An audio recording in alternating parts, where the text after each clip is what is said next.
And good afternoon, everyone. We are coming to you from a sun-drenched Bernlohr Field at Bernlohr Stadium, getting you set for another presentation of Crusaders football here on the Capital Sports Network. Hello again, everyone. I'm Charlie Danis. I'm joined in the broadcast booth today by Tom Cavanaugh as we welcome you into the Rusty Bucket pregame show.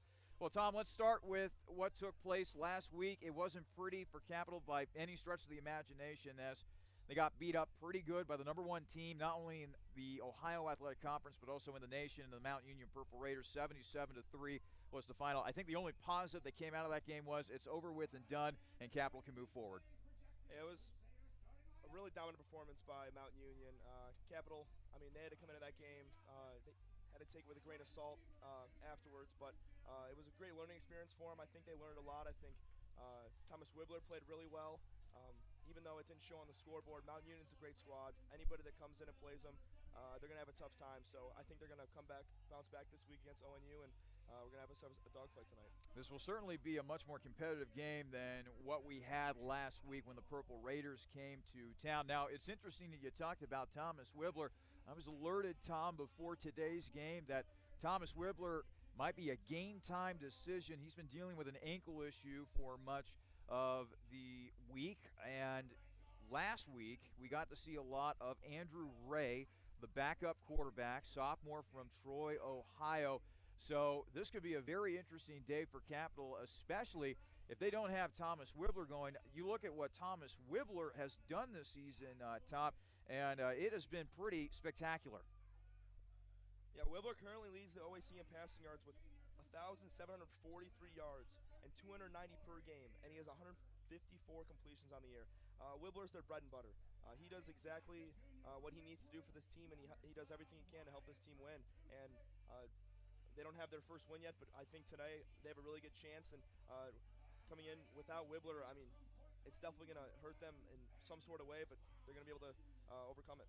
And that is, again, going to be a game-time decision, so we'll definitely keep an eye on the injury status of Thomas Wibbler going forward. We are just getting started here on the Rusty Bucket pregame show. After this quick timeout, we'll take a look around the Ohio Athletic Conference, examine the players that stood out from last week, check the standings, and see who is playing who this week within the conference. This is the Rusty Bucket pregame show, getting you set for today's college football matchup between Ohio Northern and Capital here on the Capital Sports Network.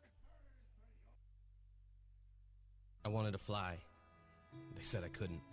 So I built a plane, then a spaceship, then I went to the moon. I invented jazz, hip-hop, rock and roll. Some called it noise. I said it was music. I wrote a letter and sent it by ponies.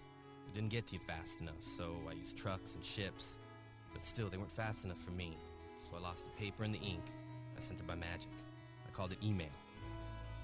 I made up new words: jukebox, bling, Google. And I decided some old words weren't okay to say ever again. The mustache. I tried to bring that back 17 times. I wore knickerbockers and shoulder pads, poodle skirts and flannel. When I came back from World War II, all I had was a t-shirt. So I made that cool. In fact, I invented cool. Who am I? I'm the spirit of youth. It's my job to move the world forward. Pepsi. Every generation refreshes the world. This is a message for the nurses among us, for those who dream of saving lives, for those who are driven to improve care, and for those ready to help heal what's broken, be it a single bone fracture or an entire hospital system. Capital University's advanced nursing programs are built for you. Engaged faculty, immersive learning, and intimate classes where you'll know everyone's name. To learn more, visit capital.edu/nursing. Advanced nursing at Capital University, for those driven to do more.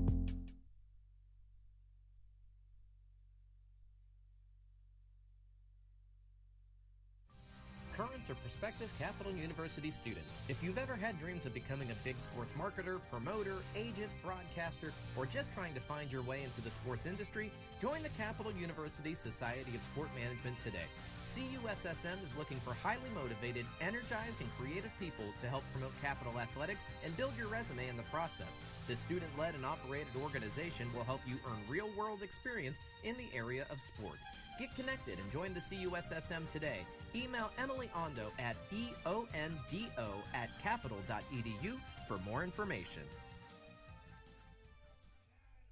Back here at Bernlohr Stadium, back here within the Rusty Bucket pregame show, getting you set for today's matchup between Ohio Northern and Capital College football here in Bexley, Ohio. It is now time to take a look around the Ohio Athletic Conference, brought to you by 2 Men and a Truck Moving Company.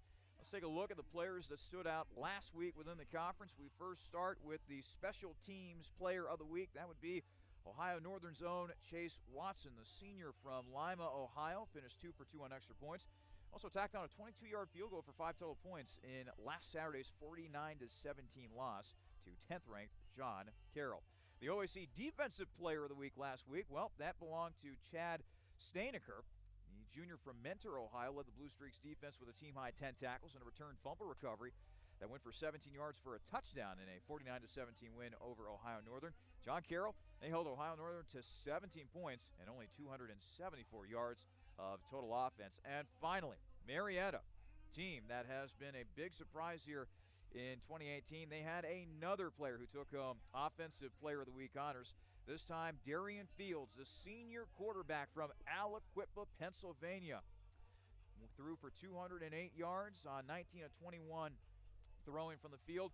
5 touchdowns to tie his own single-game record for touchdown passes in a 63-21 win over Wilmington. Fields also rushed 5 times for 33 yards. The Pioneers, they are now 6-0 for the first time since, get this, 1920. They remain the only other team within the conference with an undefeated mark, like number 1 Mount Union. They are 6-0 overall, 5-0 within conference play. And, Tom, Marietta has been perhaps the biggest surprise this season. Why have the Pioneers been so good so far this year? Charlie, it's been in the offense, man. 276 points total this year. They're averaging about 46 points while their opponents are at 31. So the defense is getting it done, but the offense is just so overpowering. Scoring 46, averaging 46 a game. Their first downs, blowing teams out of the water. Rushing and passing. They're just tacking on points after points, and they're just getting it done on the offensive end. Marietta and Mount Union currently tied atop the conference with equal 5-0 marks. Right behind them are Baldwin Wallace and John Carroll at 4-1. Heidelberg and Ohio Northern 3-2. Muskingum 1-4. And then Otterbein, Wilmington, and Capital. All 3 of those teams are still looking for their first win within conference play, with Capital still looking for its first win, period, of this season. Let's now take a look at the schedule around the conference today. The game of the day has got to be Marietta going up to John Carroll. And this is going to be a matchup, Tom, of the unstoppable force versus the immovable object. Just talked about Marietta, how their offense has been getting it done this year. John Carroll's defense, they have been also very, very solid. What are you looking for in that particular matchup? I think we're going to see Marietta put up a lot more points, as they usually do, we talked about earlier. But JCU, also one of the best teams in the conference. They know how to play the game of football. They're going to give probably Marietta their toughest test of the year, I'd have to say. And it's really going to show their true colors. And John Carroll, if they play their game, they can knock these guys off their high horse real quick. Baldwin Wallace will be at Wilmington today. Mount Union plays host to Heidelberg. Of course, we have our game between Ohio Northern and Capital today. All those games are scheduled for 1:30 starts. And then Muskingum, they will play host to the Otterbein Cardinals. That game is scheduled for a kickoff of 2 o'clock in the afternoon. We'll take another quick break. When we come back, you will hear my conversation with Capital head coach Chad Rogaszewski as he readies his team for today's matchup with Ohio Northern. You are listening to the Rusty Bucket pregame show here on your home for Crusaders football, the Capital Sports Network. Just as fresh as its pizza, Donato's is fresh off of its 50th anniversary and still serving the Columbus area with pride. Now introducing online ordering, Donato's Pizza is ready for your order at any time from anywhere.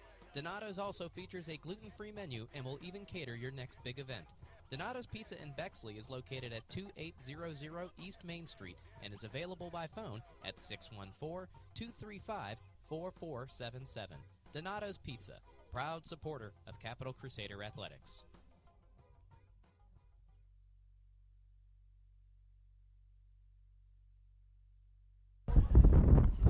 Welcome back to the pregame show as we get you set for today's college football matchup between the Ohio Northern Polar Bears and your Capital Crusaders. I'm Charlie Danis, and joining me now is the head coach of the Capital football program, Chad Rogaszewski. Well, Coach, last week tough loss, 77-3 defeat at the hands of Mount Union. Now, what did you take away from that game? Moving forward, as much as anything for our guys. It was a game where we struggled in all phases. A big reason the score looks as bad as it does is there's 28 points off of offensive turnovers and the special teams mistakes that we had that turned into touchdowns for them. So the 3 interceptions and then the punter getting tackled down our own territory. So when things like that happen, obviously it can be very difficult to overcome, especially against really good teams. During that game, we got to see backup quarterback Andrew Ray throw it around a little bit, get some playing time. Tell me about Mr. Ray. Pleased with how he played. I guess when you look at his situation coming up through high school, he was behind a really good quarterback in high school, so he was a high school backup who had limited playing time, and got here, has worked very hard, worked his way up into a backup role.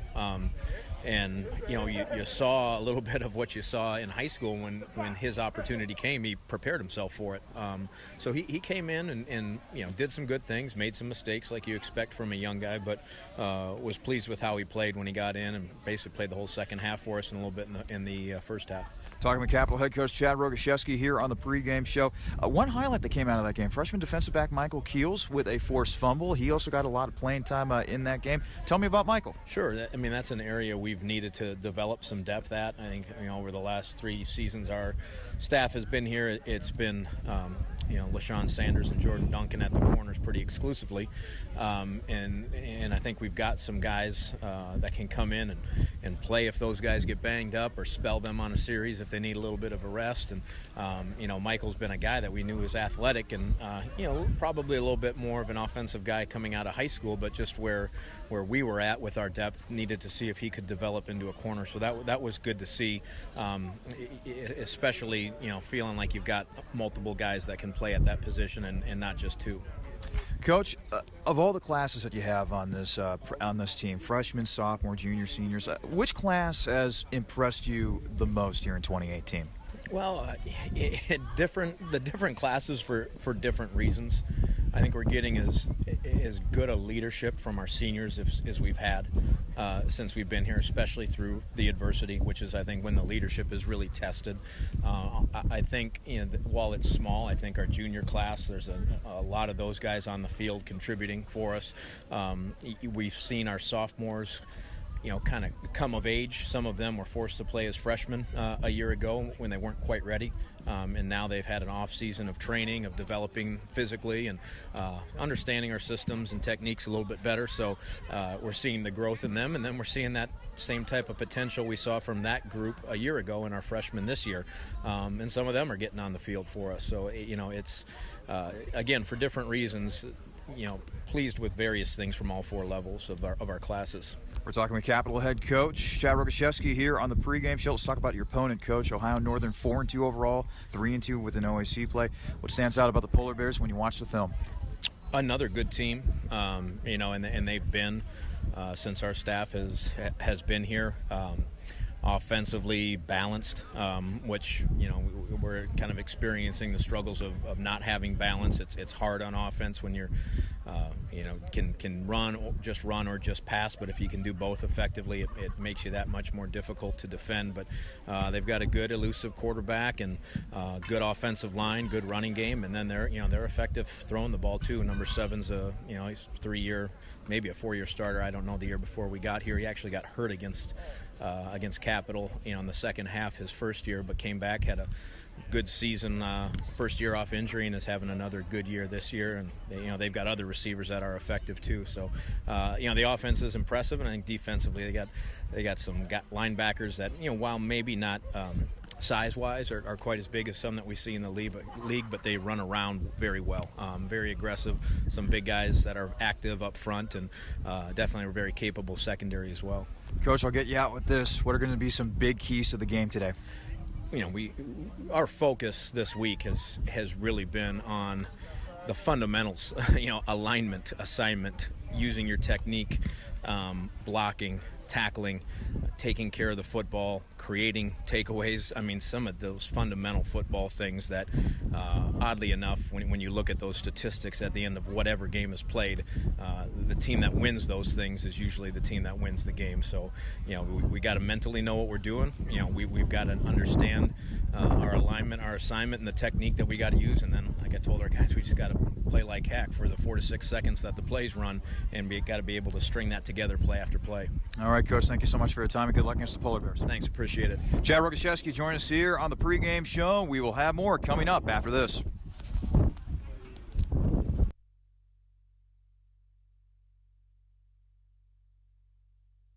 This is a message for all those MBA seekers out there. For the junior exec who'd rather be senior. For the VP yearning to be CEO. And for everyone who'd call their job not just a profession, but a passion. Capital University's MBA program was built exclusively for professionals, experienced faculty, flexible schedules, and classmates you'll soon consider colleagues. Learn more at capital.edu/MBA. The Capital University MBA, for those driven to do more.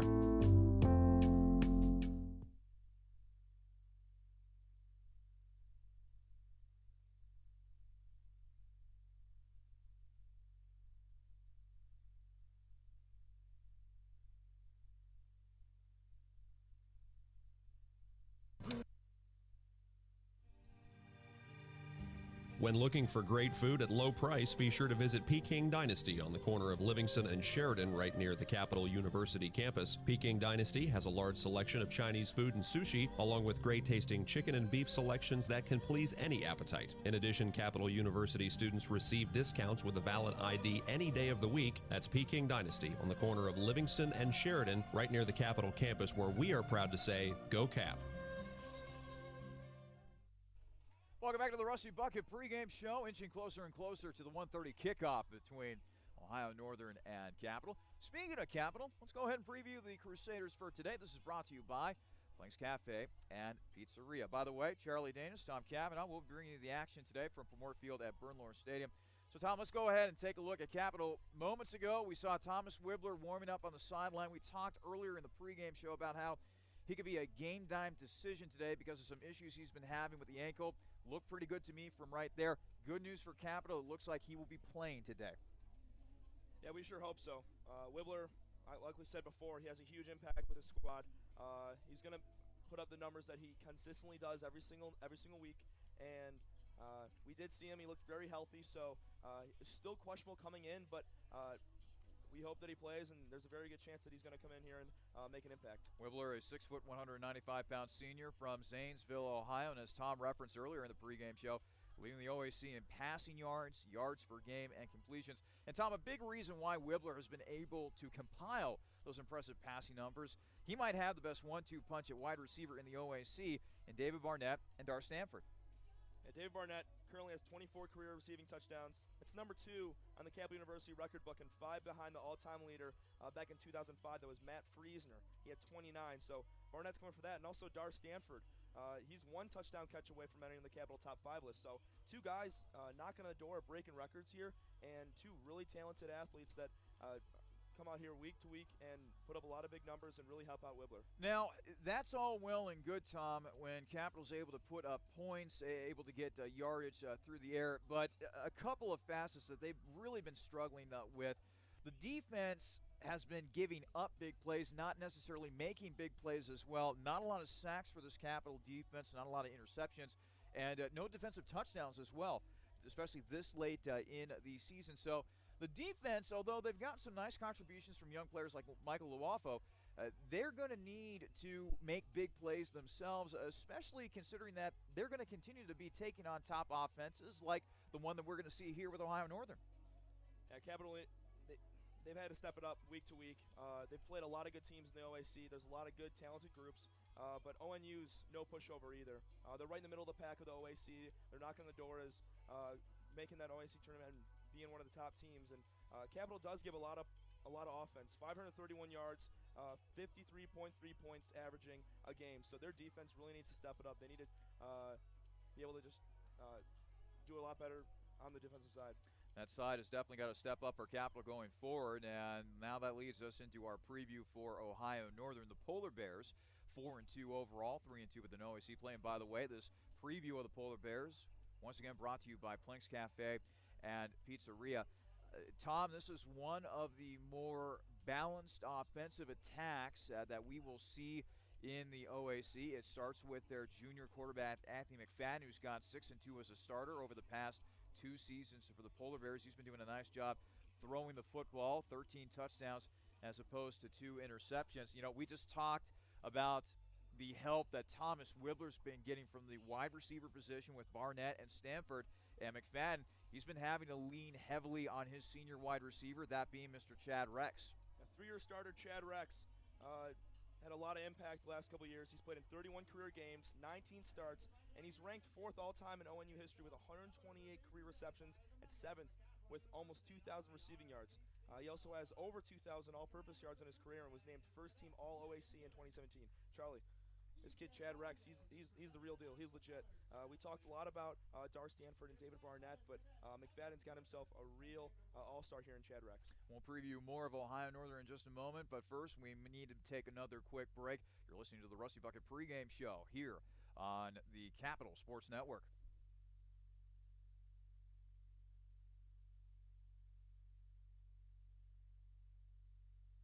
It's the perfect sports bar because it's not just a sports bar. I'm Gary Calico, founder and president of Rusty Bucket. A lot of families build their sports world around the bucket. It's not just a guy's night out. You can bring your wife.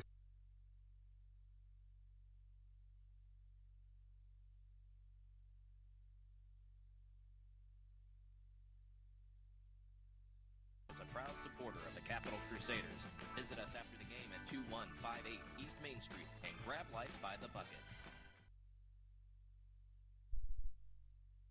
I wanted to fly. They said I couldn't. So I built a plane, then a spaceship, then I went to the moon. I invented jazz, hip-hop, rock and roll. Some called it noise. I said it was music. I wrote a letter and sent it by ponies.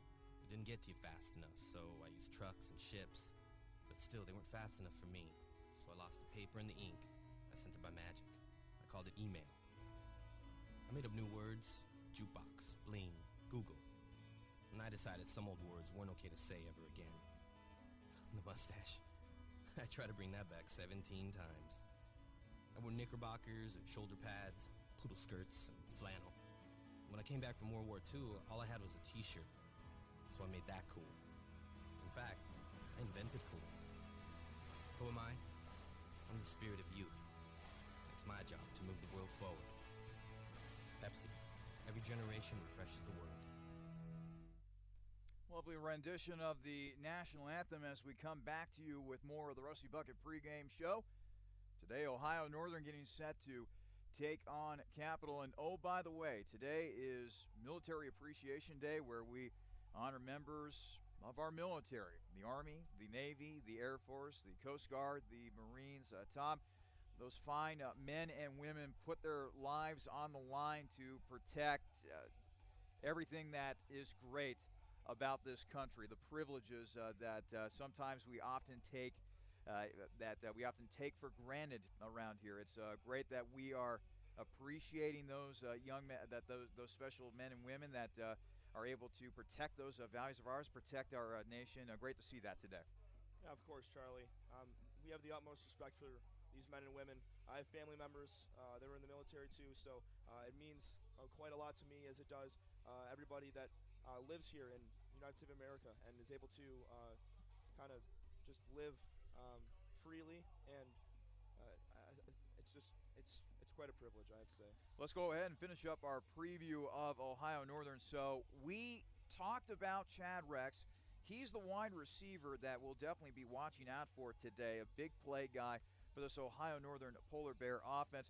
I think one other thing that really stands out to me about this Polar Bears squad is once they get into the red zone, they know how to score the football. That's very true. These guys know once they get in the red zone, once they're down there, they're able to punch it in. Execution is huge for ONU. They do a great job of being able to get those first downs, keep the drive going. Not a ton of field goals, but they punched it in the end zone more times than not. This is an Ohio Northern squad that features yet another impressive offense within the OAC. Boy, you can say that for a lot of teams within the Ohio Athletic Conference, and Capitals had to run the gauntlet, so to speak. Last time these two teams met, the Polar Bears, well, they jumped out to a 24-0 lead at halftime, had more than 600 yards of total offense, used that to steamroll a Capital that day by a final of 51-21. Thomas Wibbler had 243 yards through the air and 2 touchdowns. Star Stanford, he had a very good game that day, making 10 catches for 118 yards. So hopefully Capital can turn their fortunes around. Ohio Northern, they've won 10 straight matchups with the Crusaders. This is dating back all the way to 2008. Capital's last victory came in 2007 when they defeated Ohio Northern by a 24-6 score. 4 of the last 6 meetings have been decided by 2 scores or less as well.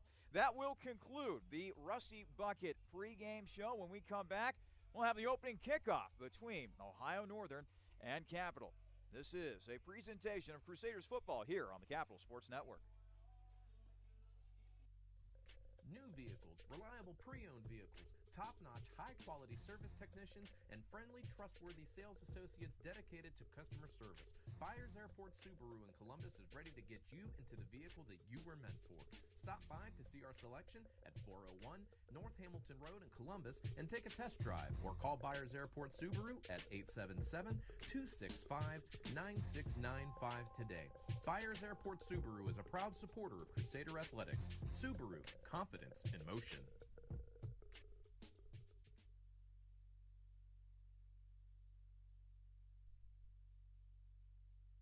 This is a message for all those MBA seekers out there. For the junior exec who'd rather be senior. For the VP yearning to be CEO. And for everyone who'd call their job not just a profession, but a passion. Capital University's MBA program was built exclusively for professionals, experienced faculty, flexible schedules, and classmates you'll soon consider colleagues. Learn more at capital.edu/MBA. The Capital University MBA, for those driven to do more.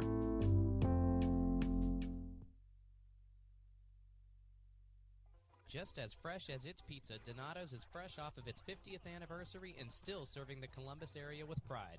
Now introducing online ordering, Donato's Pizza is ready for your order at any time from anywhere. Donato's also features a gluten-free menu and will even cater your next big event. Donato's Pizza in Bexley is located at 2800 East Main Street and is available by phone at 614-235-4477. Donato's Pizza, proud supporter of Capital Crusader Athletics.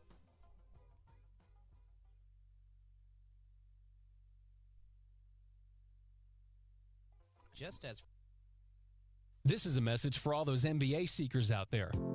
For the junior exec who'd rather be senior. For the VP yearning to be CEO. And for everyone who'd call their job not just a profession, but a passion.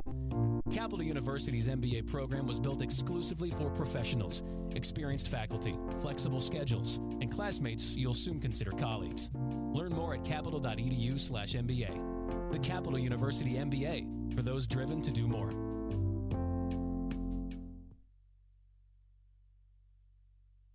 It's the perfect sports bar because it's not just a sports bar. I'm Gary Calico, founder and president of Rusty Bucket. A lot of families build their sports world around the bucket. It's not just a guy's night out. You can bring your wife, you can bring your kids. We get a lot of groups in after games. Great place after the game. Kids love to come here. The Rusty Bucket Restaurant and Tavern.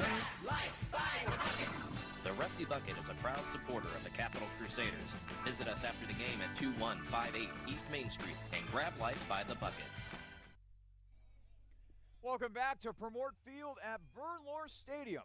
They have just flipped the coin at midfield. Ohio Northern will be receiving the ball first to begin this game. Hello again, everyone. Alongside Tom Cavanaugh, I'm Charlie Danis. Welcome into another presentation of Crusader football here on the Capital Sports Network, located on athletics.capital.edu, where you will have access to live stats. You can listen to our broadcast audioly, visually as well, if you so choose. So glad to have you along for the ride. A beautiful afternoon here in Bexley, Ohio, as the sun is peeking out from behind the clouds as the Crusaders take to the field. Clapping it up is head coach Chad Rogaszewski. His Crusader squad still looking for their first win of the season. Capital comes into this game with a record of 0-6 overall and 0-5 with an OAC play. Meanwhile, Ohio Northern 4-2 overall, 3-2 with an OAC play. They are right smack dab in the middle of the OAC standings. Tom, what's one thing that you're looking forward to in this game between the Polar Bears and the Crusaders?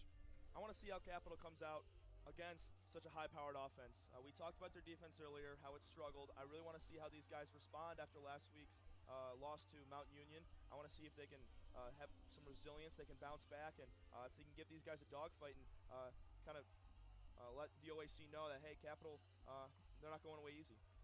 Ohio Northern comes in wearing their black trousers, white jerseys with black numbers and letters outlined by orange, and the black helmet with the ONU logo on the side. Meanwhile, Capital, white trousers with purple piping down the side of the trousers, purple jerseys, white helmet with the purple stripe going down the middle, and the Crusader logo on each side of the helmet. Back to receive for Ohio Northern will be Caleb Salfeld and Andre Kimball, and kicking it away for Capital will be the sophomore from Miamisburg, Ohio, number 97, Blake Middleton. Middleton has it all teed up and ready to go.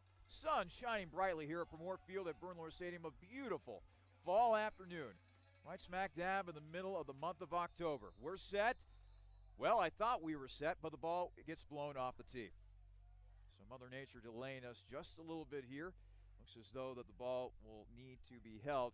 Doing the honors right there, looks like Jake Lindsay, senior defensive back. And now Blake Middleton is just making sure that the ball is okay. Kickers are very particular about how they like their balls set on the tee. So, take two. Middleton raises the left hand, and we're all set and ready to go. Kick is away. This is a short kick. It's going to hit inside the 20.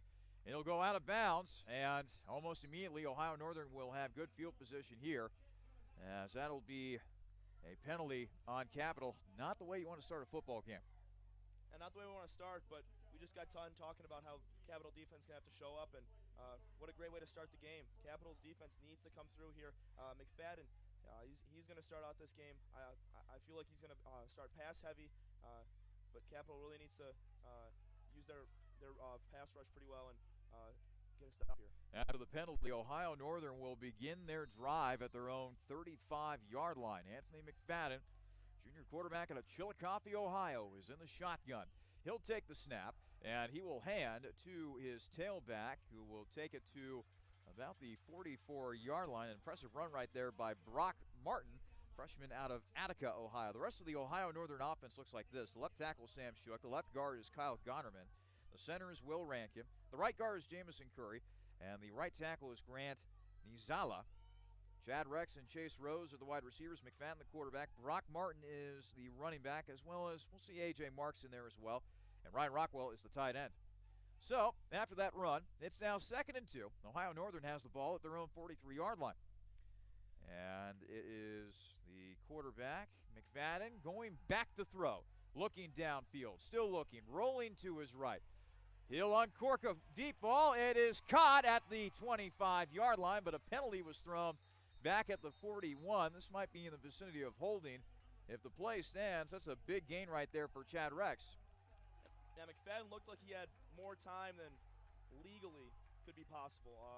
He sat in the pocket for at least 3-4 seconds before having to roll out, and then took a mean hit before letting that ball go. But definitely a holding call there, going to back him up there.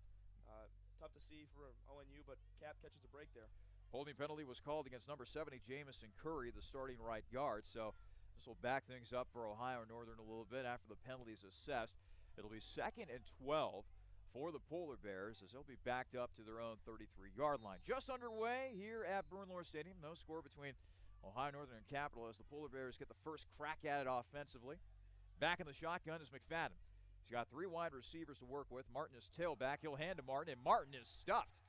That was great gang tackling right there for Capital. Making the play. Looks like Blake McCulley was able to stick his nose in there defensively, leading the defensive charge. Speaking of the defense for Capital, their defense looks like this from a starter standpoint. Defensive ends are Justin Scott and Trey Zimmer. Defensive tackles are Drew Seelig and Kobe Swackhammer. Michael Luafo is at weak side linebacker. Blaine McCole is the middle linebacker. Cole Carter plays that star position all over the field. LaShawn Sanders Jr. and Jordan Dunker are the cornerbacks. Free safety, Kate McCaskey. Strong safety, Jake El Sayed. 3rd and 12. Polar Bears still at their own 33-yard line after their own game.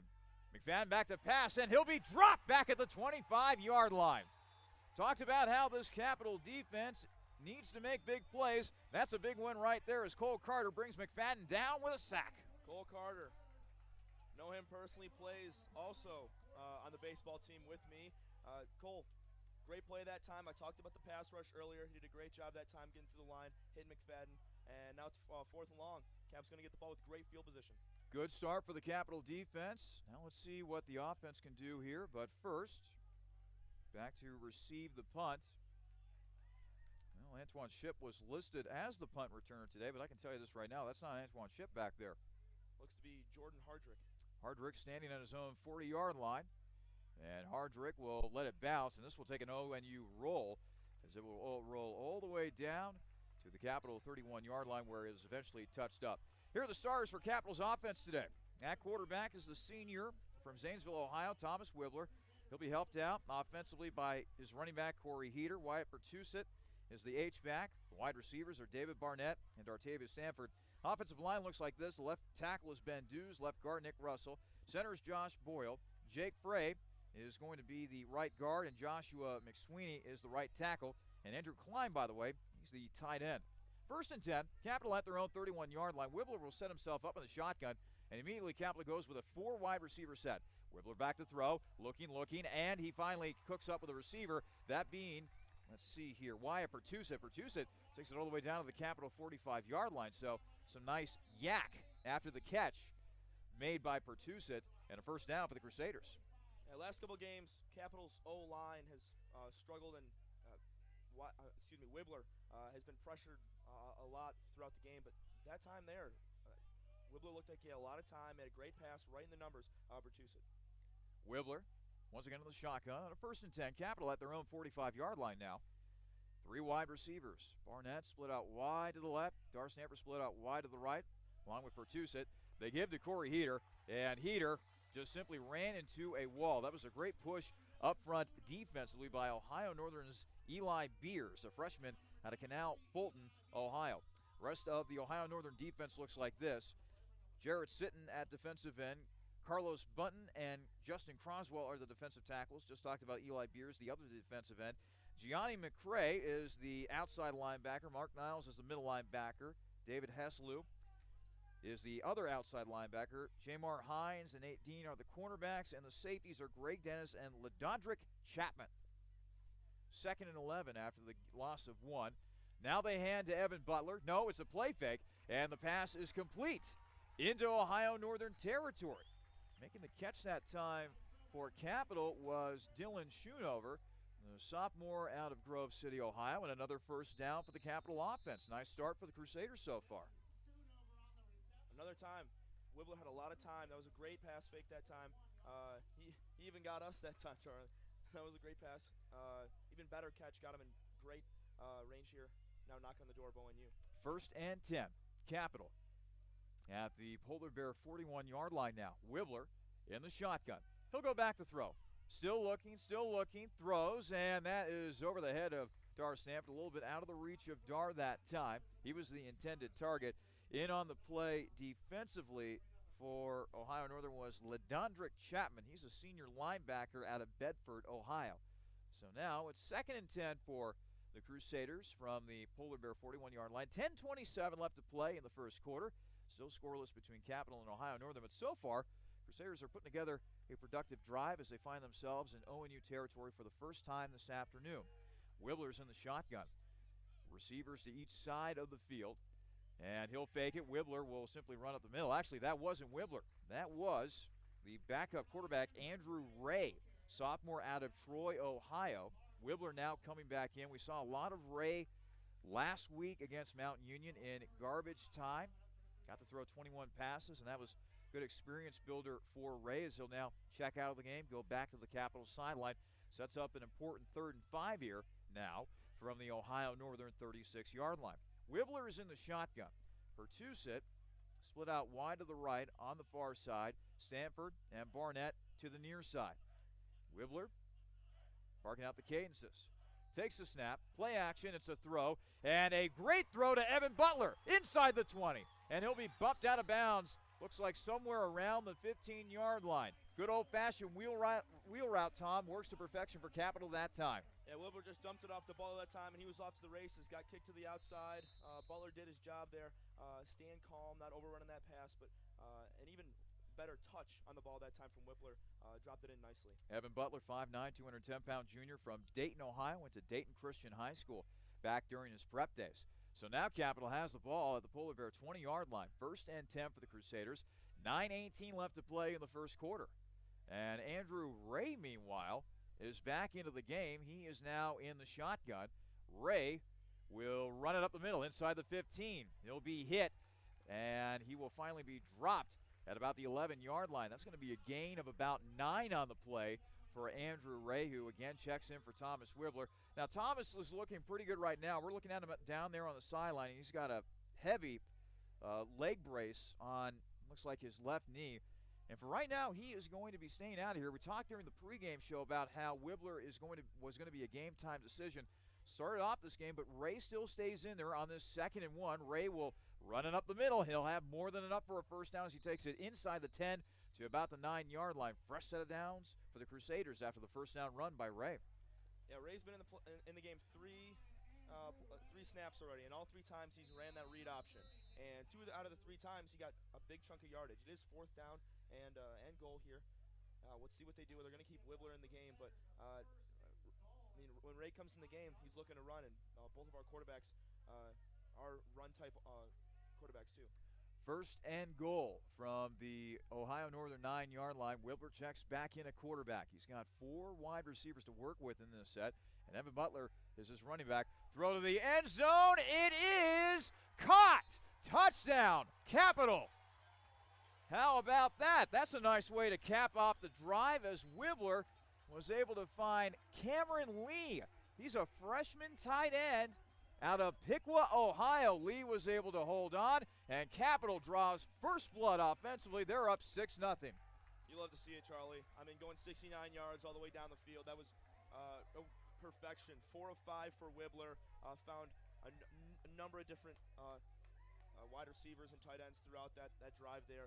We got to credit Andrew Ray, though, running up the middle a couple times. It was perfect job by him, and Cam coming up with a huge catch that time. Pretty acrobatic, but got the job done, put up 6. Extra point is good. Let's take a quick timeout. 8:02 remaining in the first quarter. Capital 7, Ohio Northern nothing. You're listening to Crusaders football here on the Capital Sports Network. This is a message for all those MBA seekers out there. For the junior exec who'd rather be senior.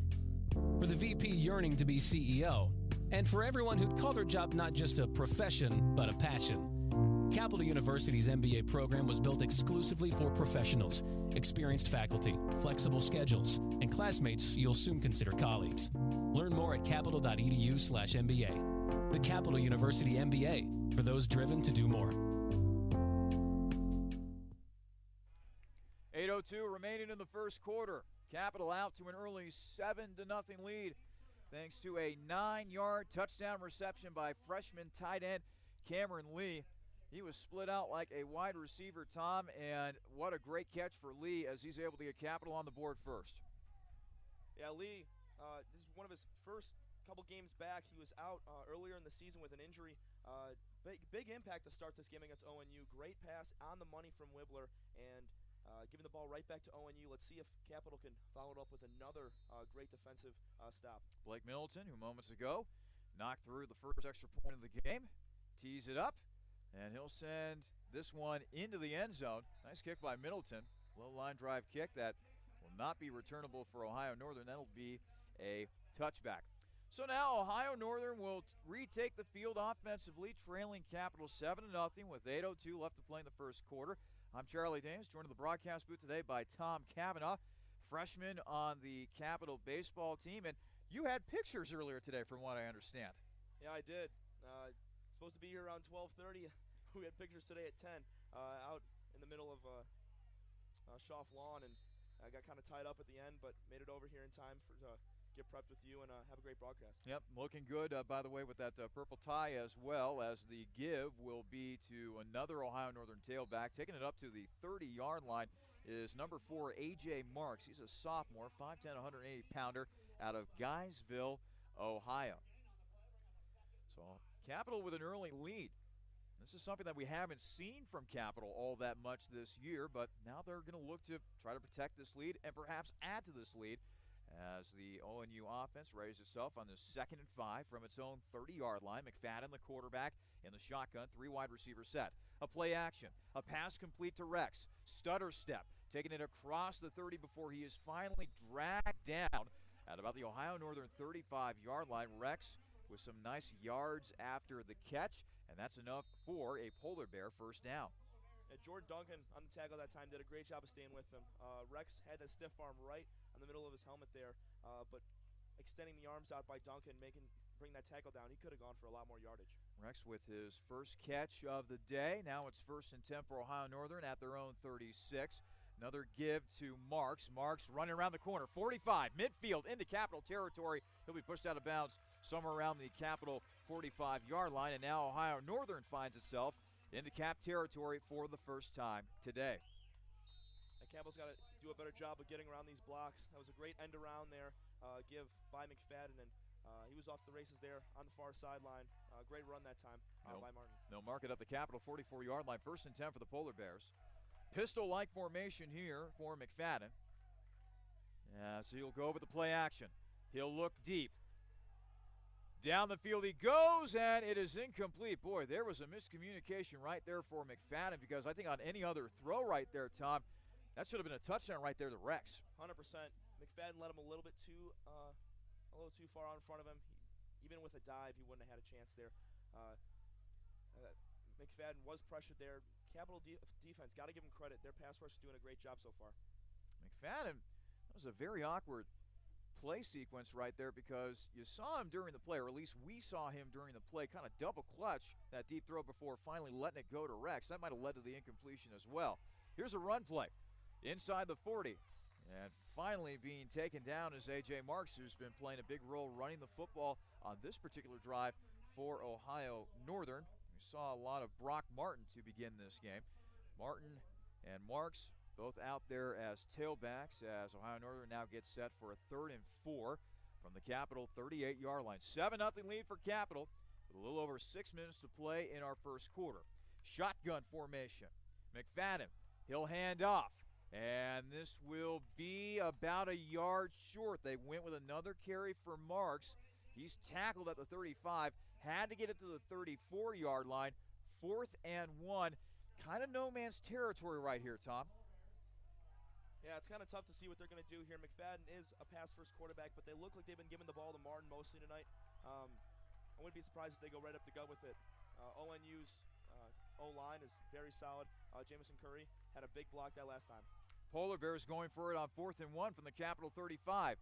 They will give to the tailback, Marks, and it looks like he'll have enough for the first down. He had to get it to the 34, and judging by the side judges who rushed in, it looks as though he might have enough, and they do indeed signal first down for the Polar Bears. So a clutch conversion right there for Ohio Northern, looking for their 5th win overall of the 2018 season today. They'll have it 1st and 10 at the Capital 34-yard line. Wind starting to pick up here a little bit.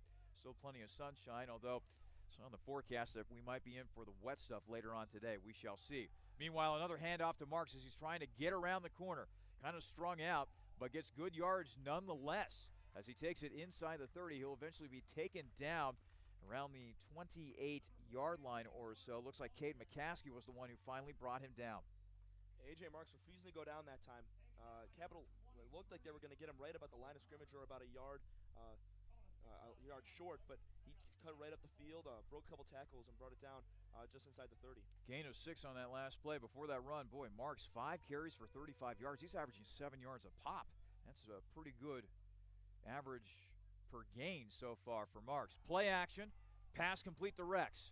To the 30, inside the 25, inside the 20. He'll finally be tackled inside the 15-yard line as Rex made a host of players miss that time.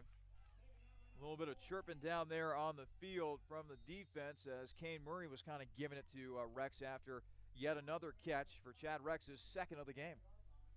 We talked about Rex before the game. We talked about what kind of impact he's going to have. And Stutter and Steppen made a couple really nice moves, deked out a few of the Capital DBs, and great job that time by Rex to get him inside the red zone. Rex, a 5'11 senior from Bradenton, Florida. First and 10. Ohio Northern now at Capital's 12-yard line. It's another give to a tailback, and some nice, tough running that time by A.J. Marks.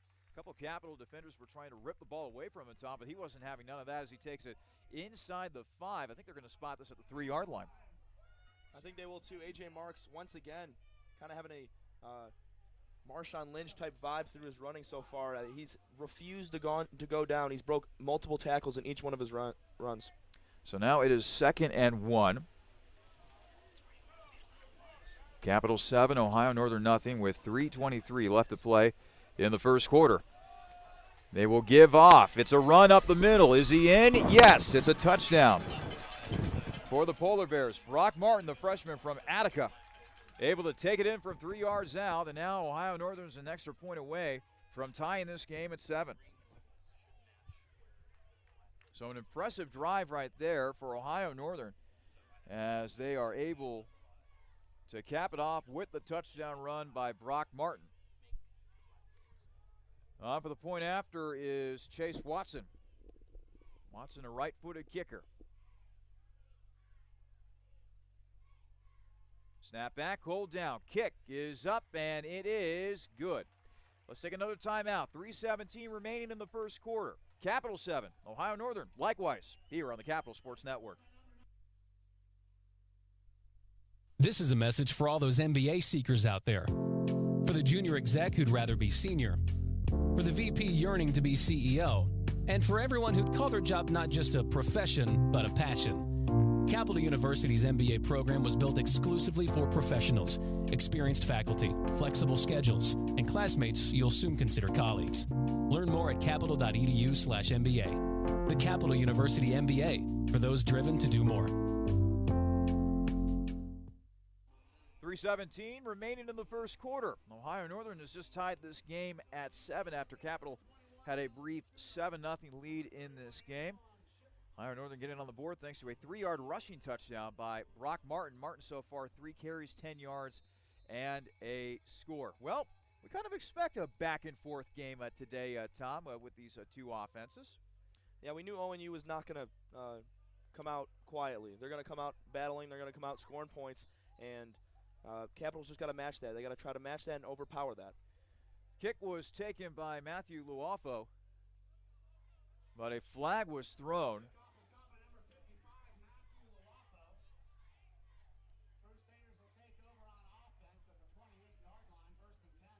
As we wait for the call, our head referee today, Gabe Tomlin.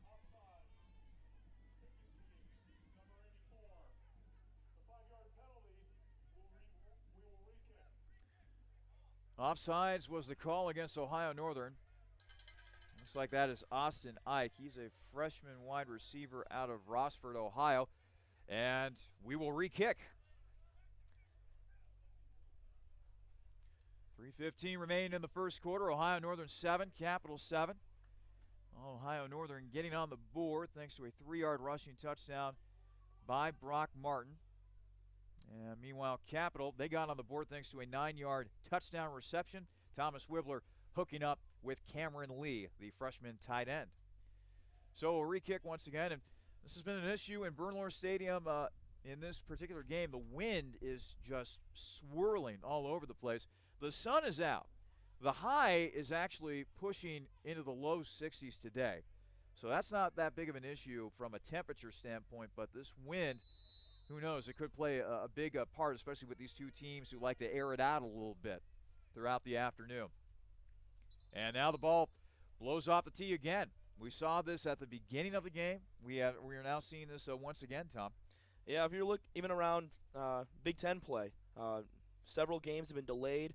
There's snow all over the Midwest. I did not I expected just something like this for today.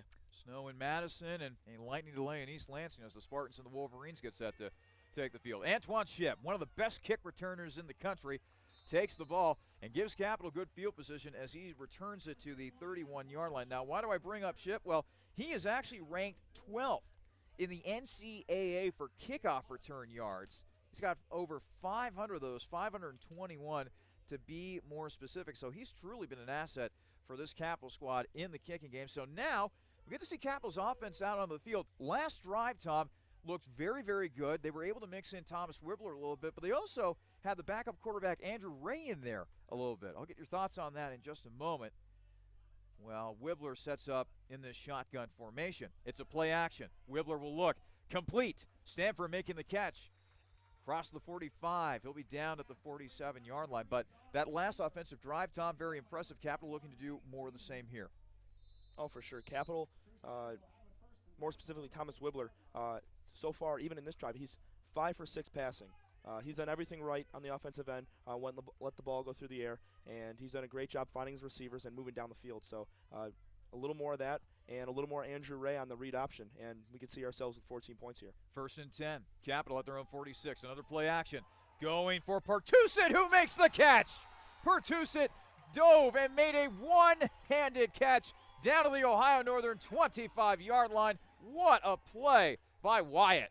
What a grab by Pertusit. Oh, man, down the sideline. Wibbler made a great pass right in the breadbasket there of Pertusit, and he just had to stick his left arm out and cradle it on in, and he fell right down just inside the 30, but great catch that time. 6'1" junior from Richwood, Ohio, comes through right there.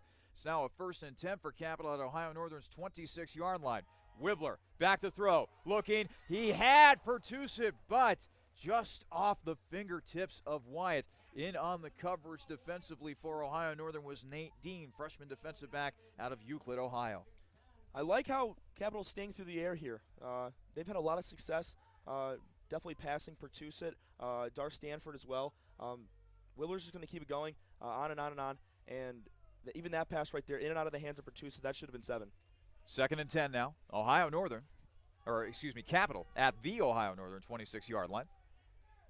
Wibbler still in there at quarterback. No sign of Ray just yet offensively. 3 wide receivers set.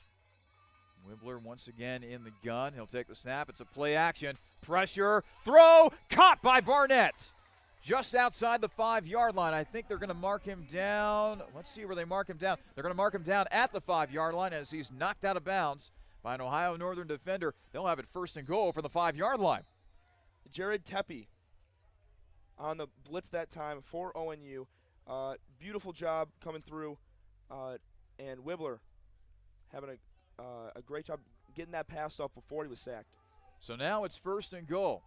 Capital in business offensively, and Andrew Ray, the sophomore from Troy, is able to get back into the game. He'll run it up the middle, and he'll fight for some yards. He'll take it inside the 5 before finally being taken down at the 5-yard line. Leading the charge defensively for Ohio Northern was Jared Tepe, freshman linebacker out of the Queen City of Cincinnati. So now 2nd and goal. They'll mark him down at the 3-yard line. So Capital now 3 yards away from Pater, looking to break this 7-7 tie. Minute 19 remaining in the 1st quarter. Evan Butler will check in as the tailback. 3 wideouts to the far side. Pertusit, Stanford, and Barnett. Wibbler back in at quarterback. And now a man is put in motion. That being the guy that caught the touchdown earlier today, Cameron Lee. He split out wide to the left. Wibbler will throw. Slant. Complete. Touchdown. Dar Stanford. 2nd passing touchdown of the day for Thomas Wibbler. 1st receiving touchdown of the day for Dar Stanford. Capital an extra point away from going up 7 once again. Great little slant that time by Stanford. We knew those high percentage short passes are something Capital loves to run, and right out the gun, right when Wibbler caught that in the gun, boom, hit him right in the chest, and that's 6 more. And what another impressive drive by Capital. I'm beyond impressed so far tonight. Blake Middleton with the point after. It is up, and it is good. Let us take another timeout. 56.7 seconds remain in our first quarter. Capital 14, Ohio Northern 7. You're listening to Crusader Football here on the Capital Sports Network. Current or prospective Capital University students, if you've ever had dreams of becoming a big sports marketer, promoter, agent, broadcaster, or just trying to find your way into the sports industry, join the Capital University Society of Sport Management today. CUSSM is looking for highly motivated, energized, and creative people to help promote Capital athletics and build your resume in the process. This student-led and operated organization will help you earn real-world experience in the area of sport. Get connected and join the CUSSM today. Email Emily Ondo at eondo@capital.edu for more information.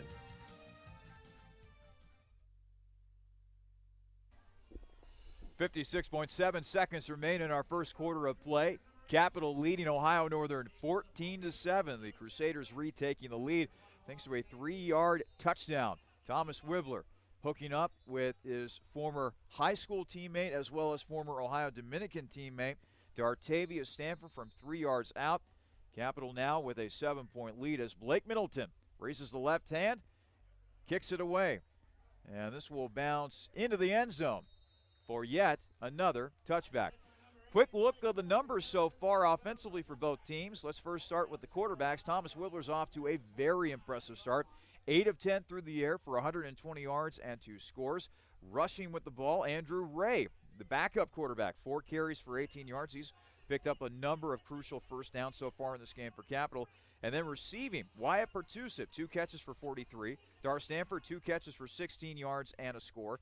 A 21-yard reception by David Barnett, a 16-yard reception by Evan Butler, a 15-yard reception by Dylan Schoonover, and a 9-yard reception that went for a score by Cameron Lee. Meanwhile, McFadden and the Ohio Northern offense back onto the field. Throw over the middle, complete to Rex. He'll break a tackle. He'll get a first down and more before he's finally wrestled out of bounds around the 40-yard line. Rex, meanwhile, continuing to do his thing. He's already got 3 catches today.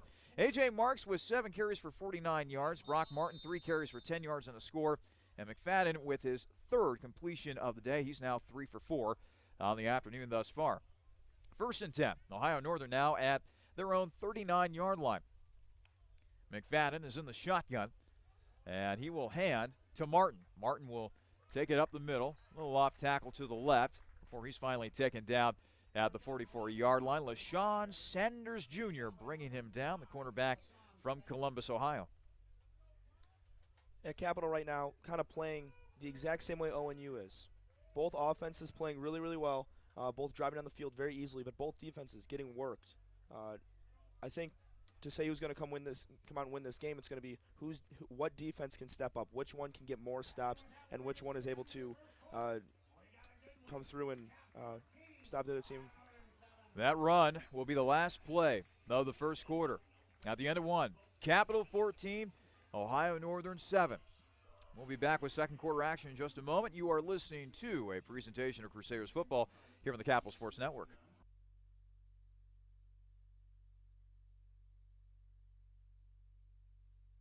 I wanted to fly. They said I couldn't. So I built a plane, then a spaceship, then I went to the moon. I invented jazz, hip-hop, rock and roll. Some called it noise. I said it was music. I wrote a letter and sent it by ponies. It didn't get to you fast enough, so I used trucks and ships. But still, they weren't fast enough for me. So I lost the paper and the ink. I sent it by magic. I called it email. I made up new words: jukebox, bling, Google. And I decided some old words weren't okay to say ever again. The mustache. I tried to bring that back 17 times. I wore knickerbockers and shoulder pads, poodle skirts and flannel.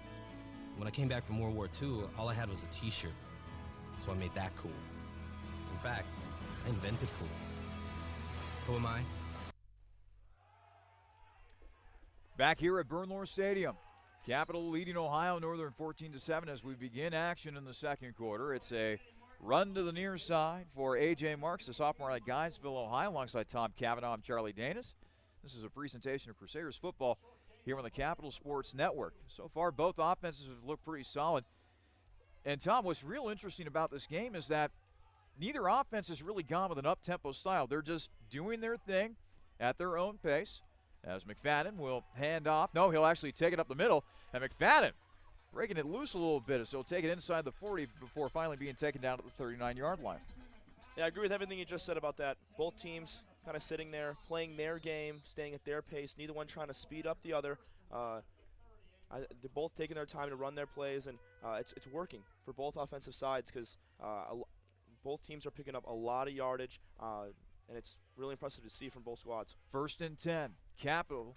Ohio Northern at the Capital 38-yard line. McFadden is in the shotgun, 4 wide receiver set, 3 to the far side. Another handoff, and almost breaking it for big-time yards was Brock Martin. But Martin was tackled at the last moment, taken down at the 29-yard line, very close to another Ohio Northern first down. Yeah, once again, Martin right up the left side there, right up the left hash. Capital's got to wrap up. I see a lot of guys trying to hit him and knock him down, but you really got to wrap up and tackle and bring these guys down because there's a lot of unneeded yardage here and a lot of broken tackles that Capital can avoid, and if they do that, they're in good shape. 2nd and 1. Ohio Northern at the Capital 29-yard line. McFadden clapping his hands, receives the snap. He'll go back to throw, looking, and it is incomplete. His intended target that time was number 81, Caleb Salfeld, 5'10 senior out of Modesto, California. Salfeld had it in his grasp, but he dropped it at the last moment, leading to the incompletion. McFadden just let him a little bit too far into the back of the end zone there. A foot or so closer to him, and that's a touchdown. But Salfeld, great route that time, almost made the grab. So that sets up a 3rd and 1. Ohio Northern still at Capital's 29-yard line as we've just gotten underway here in the second quarter. Capital leading Ohio Northern 14-7. McFadden, meanwhile, will hand off. And, boy, this spot's going to be real interesting here.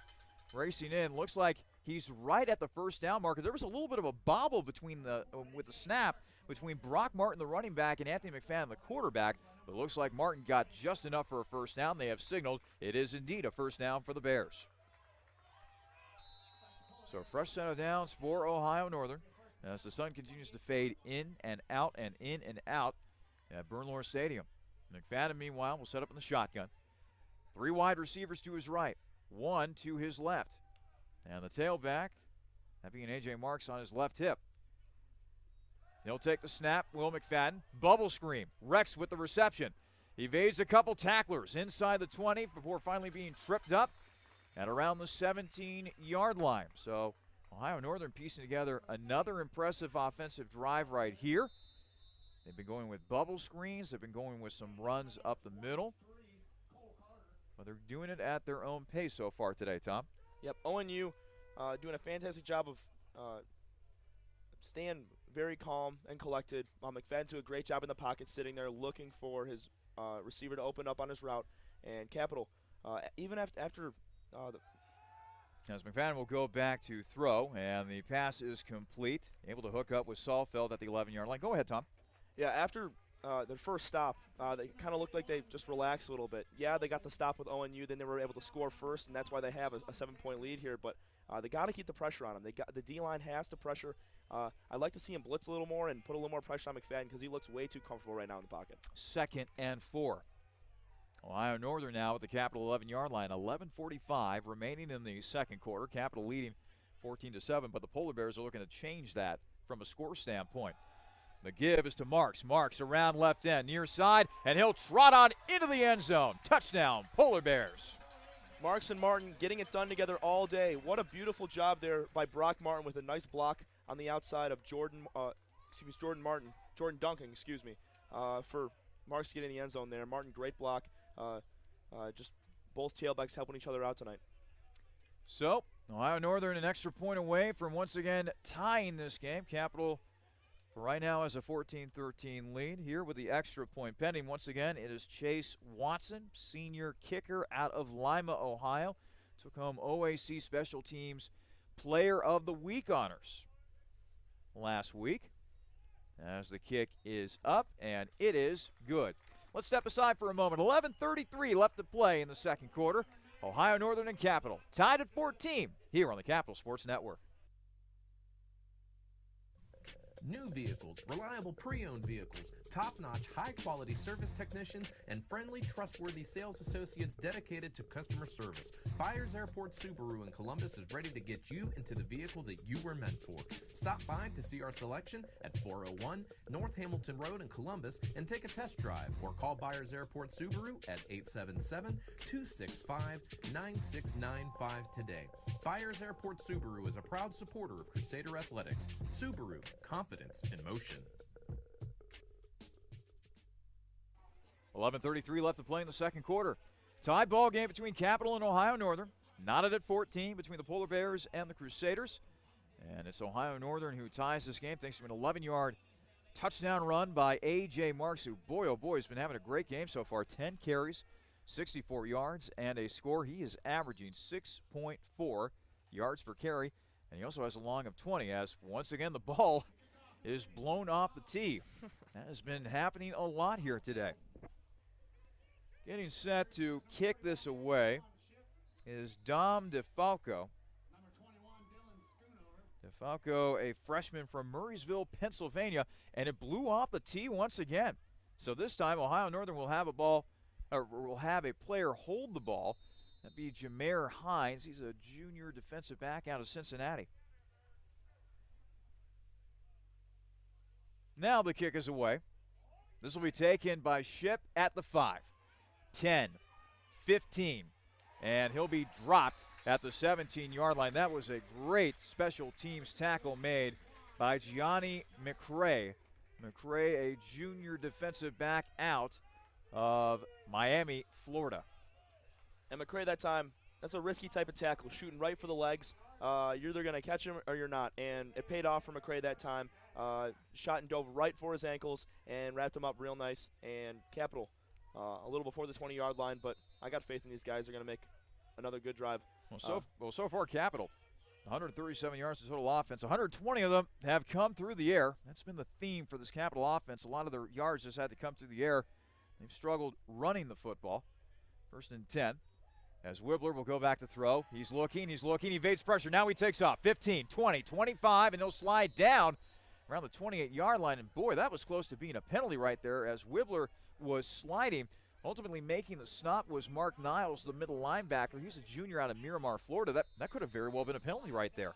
Yes, it could have. He slid down. He was kind of trotting from the 25 to the 30 and very briskly took that slide and came out of nowhere and just dove right on top of Wibbler. Very unnecessary. He was going down anyways. He wasn't going to get any more yardage after sliding. Wasn't needed. Ohio Northern catches a break right there. Meanwhile, 1st and 10 for Capital from their own 29-yard line after the first down run by Thomas Wibbler. Wibbler, meanwhile, is in the shotgun. 3 wide receivers. He'll hand it to Butler, and Butler is immediately swallowed up at the line of scrimmage. Getting to him first defensively was Ohio Northern's Kadarius Woodfork. He's a freshman defensive lineman out of Brownsville, Tennessee. Capital has had a very tough time getting that run game going, particularly up the middle. That's why Jake Fry, the freshman out of Broadview Heights, was recently inserted into the lineup at right guard to possibly try to change things up a little bit. But now Capital looking at a 2nd and 14 after a loss of 4 on that last play. Wibbler is in the shotgun. 3 wideouts on the field. Wibbler will go back to pass, rolling to his right, throw complete. Nice job by Barnett, not only making the catch, but dragging his toe as well, as he will make the catch, looks like at the 35-yard line, setting up a 3rd and manageable for the Capital offense. And Cap's got to keep it to the air right now. Anything besides Andrew Ray's read options up the middle, the backup quarterback, Capital has had nothing through the run game, as you talked about before. Capital's got to keep it through the air. Stanford, Barnett, Cameron Lee, any of them. You just got to hit them up. Barnett with his 2nd catch, 31 receiving yards. Now it's a 3rd and 4. Capital at their own 35-yard line. Wibbler with a 4 wide receiver set. Back to throw he goes. Looking deep. Stanford making the catch. Out of bounds. They will mark him out of bounds at the 43-yard line of Ohio Northern. Big first down right there for the Crusaders. Made that look easy. Charlie couldn't have made a better pass either. Just dumped it right over his shoulder, 2 hands, right over the DB there, just right on the hash mark, almost out of bounds, and just an amazing pass and even better catch that time. from Dare Stanford.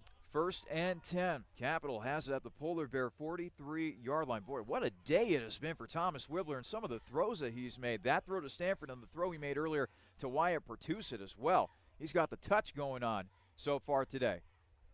Wibbler in the gun. Wheel route, complete. Making the catches, Evan Butler. That went for a big gain on one of the scoring drives earlier in this game. In the meantime, Butler able to take it to the 40-yard line. Decent pickup on the play of 3, but most importantly, it keeps the ball moving forward, staying on schedule. Yes, it does. Wibbler also does a really great job of trusting his wide receivers when he's throwing the ball. He knows exactly where they're going to be, when they're going to be there. Right away after catching that ball out of the shotgun again, a nice little dump pass there on the far sideline. He knew exactly where he was going to be when he was there, and it's just that trust factor within an offense that's really key. Capital with 6 receivers that have made at least 1 catch today. Boy, Wibbler's been doing a nice job of distributing the ball so far to many different targets. He'll go back to throw in a play action. Throw is incomplete. There's a lot of contact and flags fly everywhere. The intended target was Dar Stanford, but it looks as though that they're going to get Johnny McCray for pass interference on this particular play. And McCray hit him even while the ball's in the air. Stanford's just looking there ready to make a catch, and McCray hit him and knocked him to the ground right before the ball even came. Let's get the official call. Foul, automatic first down. So it'll be a spot foul, automatic first down. Indeed, it was against McCray. So that'll move the ball inside the 30 to the Ohio Northern 28-yard line. Under 8.5 to play in our first half. 14-14 game between Capital and Ohio Northern. I'm sure there are a lot of raised eyebrows around the OAC looking at this game, considering that Capital hasn't won a game yet. Ohio Northern's been having a good game, but you think this score is crazy. Wait till you get a load of some of the scores that I'll share later on around the Ohio Athletic Conference. Meanwhile, Dylan Schoonover trying to go over right tackle, and this play was strung out. Now Schoonover will be marked out, looks like inside the 30. And now a timeout on the field for an injured player. Well, actually, that gives me a great opportunity to go over some scores around the OAC while they attend to the injured player. Let's first start with a game taking place in Wilmington. The Quakers playing host to Baldwin Wallace. 8:45 left to play in the first half of that one. It's Baldwin Wallace 21, Wilmington 6. Heidelberg, meanwhile, on the road. They're at Mount Union. Number 1 ranked Purple Raiders. They're out to a 16-0 lead against Heidelberg with 8:17 left to go in the second half. They have just gotten underway at Muskingum. They're playing host to the Cardinals. That game started at 2 o'clock, 6:54 left to play in the first quarter. But the game of the week in the OAC, we spotlighted this game in the pregame show earlier today. It's Marietta with that high-powered offense going up against that strong defense for John Carroll. And so far, Tom, Marietta is holding its own. In fact, they are leading John Carroll 10-7 with 7:18 remaining in the first half. We talked about this matchup before our game in the pregame show, and Marietta starting out hot, up 10-0. JCU just answered back with a touchdown, but if Marietta can keep this up, they're really going to make a statement against such a high-class team like JCU. It's really impressive to see from Marietta. Meanwhile, the injured player was Jarrett Sitton, defensive lineman, sophomore out of Paulding, Ohio. He's helped to his feet, and he's now making his way back to the Ohio Northern sideline. 2nd and 9 for Capital. They're at the Ohio Northern 27-yard line. 8:22 left to play in our first half. Capital looking to break a 14-14 tie between both of these teams. So Wibbler will be in the shotgun. His tailback for much of the day has been the native of Dayton, Ohio, Evan Butler, former Dayton Christian product at the prep level. 3 wideouts. Stanford split out wide to the right on this play. Made a big catch earlier in this drive to keep the drive going. Wibbler back to throw. He's got Stanford, and Stanford not able to make the one-handed catch. Wibbler just led him a little too far that time. If Stanford's able to hold on to that one, boy, that is a spectacular catch. That would be his second spectacular catch of this drive. And just off Stanford's fingertips right there. It was a great pass, just a little too much mustard on the dog that time, and just out of the reach of Stanford. So now it sets up a 3rd and 9. Capital at the Polar Bear 27-yard line. Once again, they will employ a 4-wide receiver set. Butler is on Wibbler's right hip in the shotgun. Wibbler will now put Stanford in motion, motioning him from the outside to the inside. Wibbler will now go back to throw, looking, going to Stanford, popped up in the air, it's incomplete. Stanford not able to make the catch. In on the coverage for Ohio Northern was Jamar Hines, and now it's decision time for head coach Chad Rogaszewski right here. His team coming up short there on third down, bringing up a 4th and 9 from the Ohio Northern 27-yard line. Blake Middleton has been a little shaky when it comes to kicking field goals this year, and it looks like we have our answer. Capital is going to be going for it here. Wibbler in the gun, 4 wide, 2 receivers to each side of the field. Butler on Wibbler's left hip in the gun. Snap back, Wibbler back to throw. Pressure bearing down, throw incomplete. Just way too much pressure on that play. Applying the pressure was Mark Niles, and Capital turns it over on downs. Pass rush that time from ONU was solid. 4th down, they came with everything they had. Just backing up too far, trying to avoid the sack was Wibbler, and he didn't put enough on that pass. And his receiver, it came up short for him. And I like the call going 4th and long there. I like them going for it. That was their first time facing the 4th down all day. They've been so successful scoring the ball on back-to-back drives. So it's tough to see, but now the defense got to come back. So Ohio Northern, they'll take over at their own 27-yard line after Capital turns it over on down. 7:54 remain in the second quarter. 14-14 game between Ohio Northern and Capital. McFadden will throw, and it is almost dropped by Rex, but he makes a juggling catch and then proceeds to take it to the 30-yard line of Ohio Northern before being knocked out of bounds. That'll be a gain of 3 on the play for Rex. By the way, folks, want to remind you, coming up, Marriott Columbus Airport halftime show. And during the halftime show, we're going to be talking with members of the Capital women's soccer team that is challenging for an OAC title. In fact, they got themselves a game tonight against the Polar Bears of Ohio Northern. So hopefully you'll be able to check out that broadcast. Tom, from what I understand, you'll be on that broadcast tonight. Yes, sir. So be sure to check that out later on this evening, as this will be a run to the side. And one of the few times that we've seen A.J. Marks bottled up defensively by Capital, as making the tackle for Capital was Trey Zimmer, sophomore defensive lineman out of Melinta, Ohio. 6:55 remaining in the second quarter. Capital 14, Ohio Northern likewise. This has been a well-played game between both teams. And both teams taking their time offensively. None of the hurry-up stuff that we tend to see a lot of, particularly at the college level, across all levels, 1, 2, and 3. 3rd and 5, McFadden back to throw. Still looking, and it is complete. The catch is made by Chase Rose, sophomore wide receiver out of Kenton, Ohio.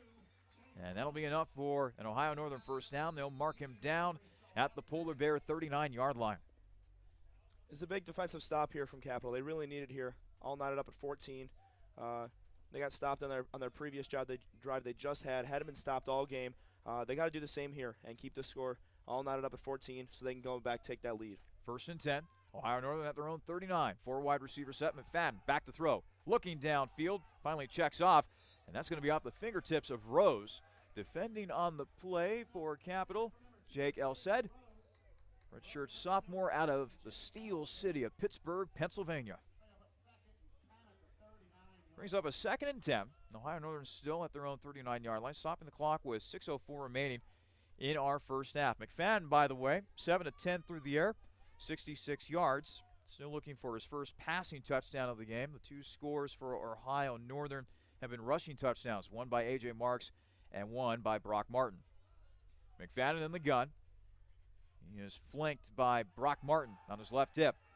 And now the pass complete to the 40, and nice run after the catch as well by Ohio Northern's Justin Croswell. Croswell, a senior out of Macomb, Michigan. So now a 3rd and short situation. They mark it at the Ohio Northern 48. Need to get to the 49 in order to convert. 3rd and 1. 5:48 left to play in the first half of a tied game. 14-all between the Polar Bears and the Crusaders. McFadden with a 3 wide receiver set. The give is to Marks. Marks is not going to make it. He was stacked up, and then finally finishing him off was LaShawn Sanders Jr., senior defensive back. I think they're going to give it to him. Well, actually, he was able to stretch it a little bit. Thought that he was stretched out too much to not get it, but apparently he lunged forward just enough. So it's now a first down, basically a midfield, as McFadden will simply take it himself up the middle into Capital territory, finally down at the 45-yard line as he's taken down on the play by Drew Seelig, senior defensive tackle out of Westerville, Ohio. Now the Polar Bears going with a little more tempo than usual, up-tempo I should say. McFadden will now hand off. Actually, he'll keep it, excuse me. McFadden doing a nice job of keeping Capital's offense off guard that time with these run plays, and he'll pick up another first down at the Capital 41-yard line as Ohio Northern continues to churn out yardage on the ground. Yeah, McFadden is really not afraid to tuck it and run right up the middle, like right into the core of the Capital defense. He's been doing it all day, and he got that entire first down by himself, went back-to-back plays with 5+ yards to get that one. First and 10, Polar Bears at the Capital 41-yard line. This time the handoff is to Martin. Martin will try to push the pile, but he'll only be able to get a couple yards as he'll be down at the Capital 39-yard line. Sticking his nose in there defensively, Kobe Swackhammer, sophomore out of Sunbury, Ohio. Bringing him down on the play. Modest gain, as it'll bring up a 2nd and 7, gain of 3 on the last play. Ohio Northern now at Capital's 38-yard line as the wind continues to whip around Bernlohr Stadium. McFadden with a 4 wide receiver set. Martin now on his right hip. McFadden will go back to pass. Looking over the middle, complete. And the pass will be complete inside the 26-yard line, making the catch. Chase Rose making another catch. And boy, this has been a impressive march down the field offensively for Ohio Northern as they are now down to the Capital 26-yard line as we take under 4 minutes to play of a tied game, 14-14 between Ohio Northern and Capital. And once again, ONU knocking on the door. Capital needs to find a way to stop these guys. They got to be able to take them down, wrap up, and not let any extra yardage or any broken tackles. But McFadden's working right now. He's in a groove. First and 10, Ohio Northern at the Capital 26-yard line. McFadden will go back to throw. Looks over the middle. It is caught in the end zone. Touchdown, Polar Bears. Nice throw that time on McFadden and hit him right over the shoulder that time. Great throwing catch. Hooks up for about a 25-yard grab, and it's going to give ONU the lead. Caleb Salfeld with the touchdown reception as Ohio Northern takes its first lead of the game, 20-14, in favor of the Polar Bears with the extra point pending. For McFadden, it is his first passing touchdown of the day. Salfeld, meanwhile, with a score of his own, his first receiving touchdown of the afternoon. On for the point after is Chase Watson. Snap back, cold down, kick is up, and it is good. Let's take a timeout. 3:23 remaining in our first half. Ohio Northern 21, Capital 14, here on the Capital Sports Network.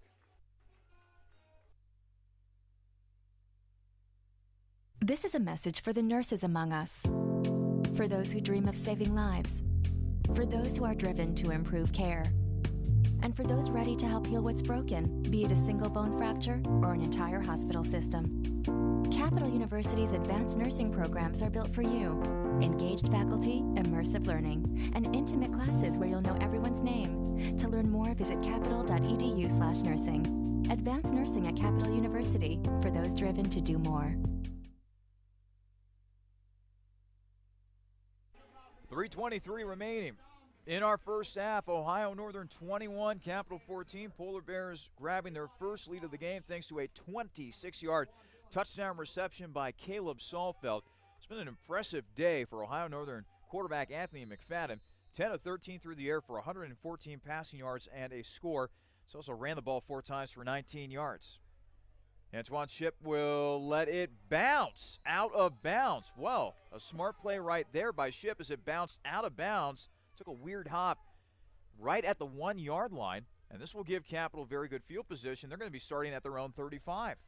I was impressed with that time by Shipp. Kind of recognized the type of spin on it, and it got almost a 90-degree bounce out of bounds from about the 2-3 yard line. He watched it take that bounce and just watched it roll, but I was surprised he didn't try to pick it up right away so it didn't leak into the end zone. That's a very nice bounce if you're playing the game of golf. Not a good bounce if you're trying to kick a football during a game.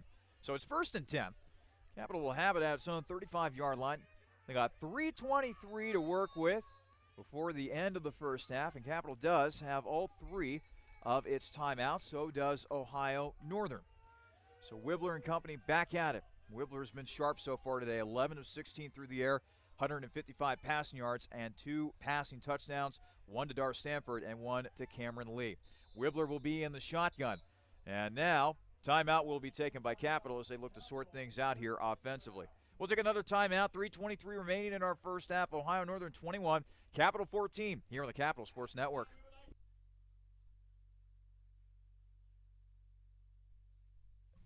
New vehicles, reliable pre-owned vehicles, top-notch, high-quality service technicians, and friendly, trustworthy sales associates dedicated to customer service. Byers Airport Subaru in Columbus is ready to get you into the vehicle that you were meant for. Stop by to see our selection at 401 North Hamilton Road in Columbus and take a test drive, or call Byers Airport Subaru at 877-265-9695 today. Byers Airport Subaru is a proud supporter of Crusader Athletics. Subaru, confidence in motion.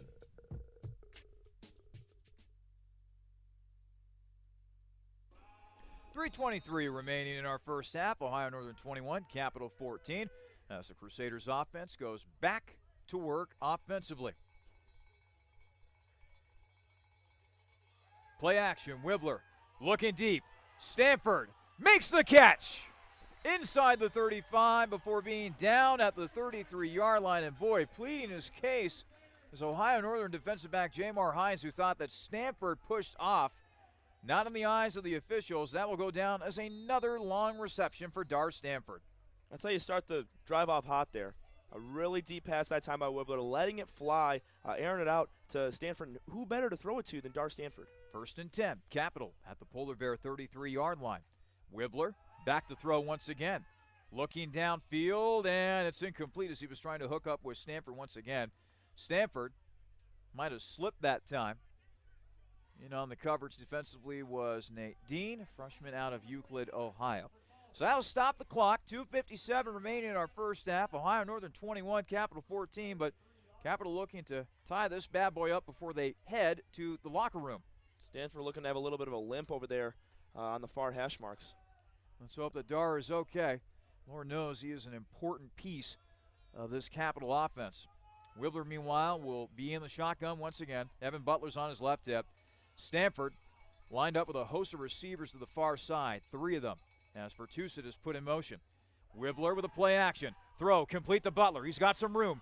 25, 20.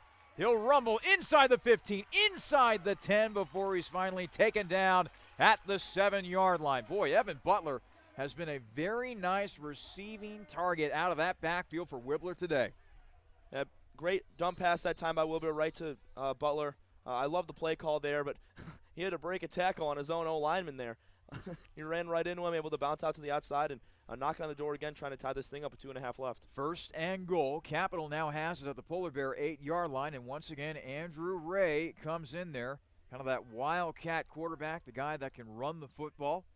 He's been doing a nice job of that. Meanwhile, Ray, he'll keep it, and he'll cut it upfield, and he'll eventually be taken down at the 5-yard line. So a modest gain of 3 on the play. And, kind of a nice wrinkle for this Capital offense with Ray getting in there. Oh, yeah. 4 for 4, 4 snaps for Ray, and 4 times he's ran the read option right up the gut. ONU, they haven't seemed to realize that or pick up on that. Every time it's been short yardage from Ray. He's had 1 for a big gain, but when he comes in there, they're looking to have him right up the middle, and ONU hasn't been recognizing that, and they've been getting yardage out of it. So now it's 2nd and goal from the ONU 5-yard line. Wibbler's in the gun, 3 wideouts bunched to the near side, and Lee split out wide to the right on the near side. They'll go back to Lee, and that is over the head of Lee that time, who has a touchdown reception earlier in this game. Nowhere close with that throw as Ty Pigram, the sophomore defensive back from Medina, Ohio, is in on the coverage. So now, 3rd and goal from the 5-yard line. Put on your coaching hat just for a second, Tom. What do you do here? 3rd down, 5 at the 5-yard line. I'd say Ray's not in the game. They're not going to try to run this. I say they try to throw another fade. Cam Lee isn't out. Switch it. They'll go with a slant right in the middle with Dar Stanford in motion right now. 3rd and goal at the 5-yard line. Wibbler once again on the shotgun. Looking, throwing, and it is incomplete. Pertusa was in the area, so was Stanford. I believe that Wibbler was trying to hook up with Stanford on that play. And now once again, decision time here. You want to come away with points. Thought the Capital might want to go for it from 4th and 5, but instead it looks like they will send out the field goal unit. Probably the smart decision right here. Get the points while you can, and then trust that your defense can make a stop here before the end of the half. Yeah, I would agree. Rogaszewski went with the 4th and long. He went for it there. I think he's just trying to get these points on the board here, come a little closer, and a stop and a score.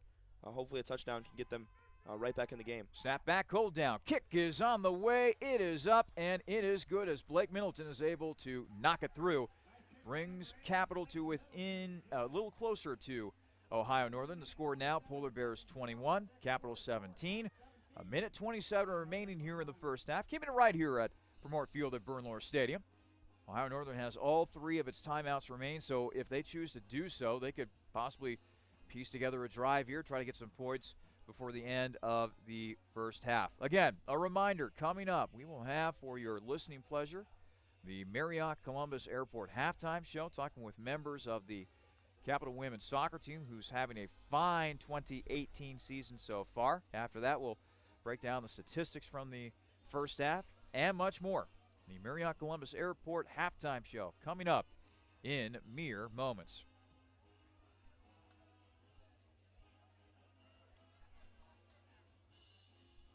They're going to have to hold it again. Middleton. They're definitely going to have to hold it again. Middleton will try to kick it off the tee. Yeah, that's been an issue for both kickers today. Man, you know it's a windy day when you can look out at all the trees that surround Bernlohr Stadium. You know, we're nestled right here in a neighborhood in Bexley, Ohio. They are shivering. They are quaking today with all this wind blowing about. This will take a weird bounce at the 25, and that could have been rather interesting if it had stayed in play, as finally knocking out of bounds for Capital looked like was John Eaton, a senior linebacker out of Wapakoneta. But again, we've seen some weird bounces. We've seen some balls fly off the tee, and that could have been a really hairy situation for either team. As it stands, Ohio Northern gets the ball back here with 1:27 remaining in the first half. Polar Bears leading Capital 21-17. Like I said, Tom, Ohio Northern with all 3 of its timeouts remaining. So if they want to piece together a drive here, they have the opportunity to do so. 1:27 left, plus 3 timeouts. That's more than enough time for them to go from the 30-yard line all the way into the end zone. And that ball, by the way, went out of bounds, so the flag was thrown, which means that Ohio Northern is going to get good field position here. They'll start at zone 35. You can't really blame Middleton on that one either. You talked about the wind, and you're looking at these trees. That ball was kicked right up the middle, but you could see that back tail, and it took a really weird left turn and hooked it all the way down towards the far sideline. So later in this game, I'd probably go with more of a squib kick, not letting it hang up in the air so long and get kicked out of bounds, because there's been several penalties of ball getting out of bounds. McFadden is in the shotgun. 1st and 10 for the Polar Bears from their own 35. To give us to Marks. He's to the 40, 45, and he'll be tripped out of bounds at about the 47-yard line after another good run there by Marks, who continues to churn out yardage on the ground, rapidly approaching 100 yards rushing on the day. That stops the clock, meanwhile, for Ohio Northern. 1:22 remaining in the first half. Yeah, I don't see ONU doing much with the middle of the field in between the hash marks. I see him bumping stuff outside, having pass attempts towards the sideline, trying to get out of bounds because they're trying to conserve as much time as possible, but they are going to rely on those 3 timeouts as well. Anthony McFadden is in the shotgun. He'll now go back to throw. Looking, and that ball was tipped. The intended target was Rex, but it looks as though that, let's see here, Trey Zimmer might have gotten a paw on it right there, altering the trajectory of the ball. See what I did right there? That was that was a fancy way of saying deflecting. 2nd and 10. Ohio Northern at their own 47-yard line. Back to pass is McFadden. Looking, complete into Capital territory. Down to the 41-yard line goes Chase Rose, who now makes his 3rd reception of the day. Minute 11 remaining. Remember, the clock stops when the chains move. Now the clock will restart. Minute 9 and counting. McFadden quickly to the line. Back to throw once again. He's looking, and it is complete. Rose once again with the reception, and he'll make the catch at the 31-yard line. That should be enough for another first down as they will stop the clock with 57.8 seconds remaining in the first half. And Chase Rose back-to-back grabs. Both of them, not a defensive back around him for several yards. Capital's got to break down. They got to stay with their these wideouts and try to get a deflection, try to get a stop, and not let these guys pick up as many yards as they are right now. First and 10. Polar Bears at the 31-yard line of Capital. Meanwhile, Marks with a run up the middle. Looks as though that now Ohio Northern will be taking a timeout after that as Marks will be down. Now the Capital 27-yard line. 42.6 seconds remain in our first half. Ohio Northern looking to add to its 21-17 lead over Capital. Remember, the Crusaders, they get the ball first to begin the second half. So important drive here for Capital defensively as they look to keep this deficit where it's at for Ohio Northern, just looking to add to its lead right here. Right, Capital, last thing they want to do is make this a two-score game. By getting the field goal and not the touchdown on their last drive, a touchdown from ONU could be very detrimental going into the second half. Ohio Northern's offense making its way back onto the field. Again, I'll keep reminding you folks, coming up, we will have the Marriott Columbus Airport halftime show. Get to hear from members from the Capital women's soccer team. Ryan Gasser was the one who put together that interview. And as always, he does a very good job with those interviews that we play during our pregame show, during our halftime show. So very much looking forward to hearing that. We'll also check scores around the OAC and examine the stats from the first half.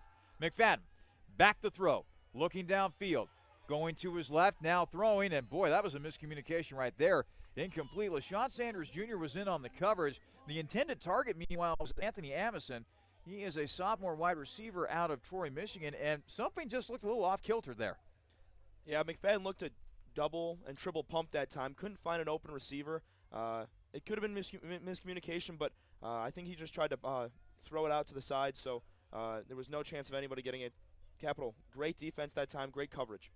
3rd and 6. Ohio Northern at Capital's 27-yard line. 36 seconds remain in the first half. ONU leading Capital 21-17. McFadden takes the snap. He'll hand to Marks, and Marks is wrapped up, and he will not have enough for the first down. He's a couple yards short.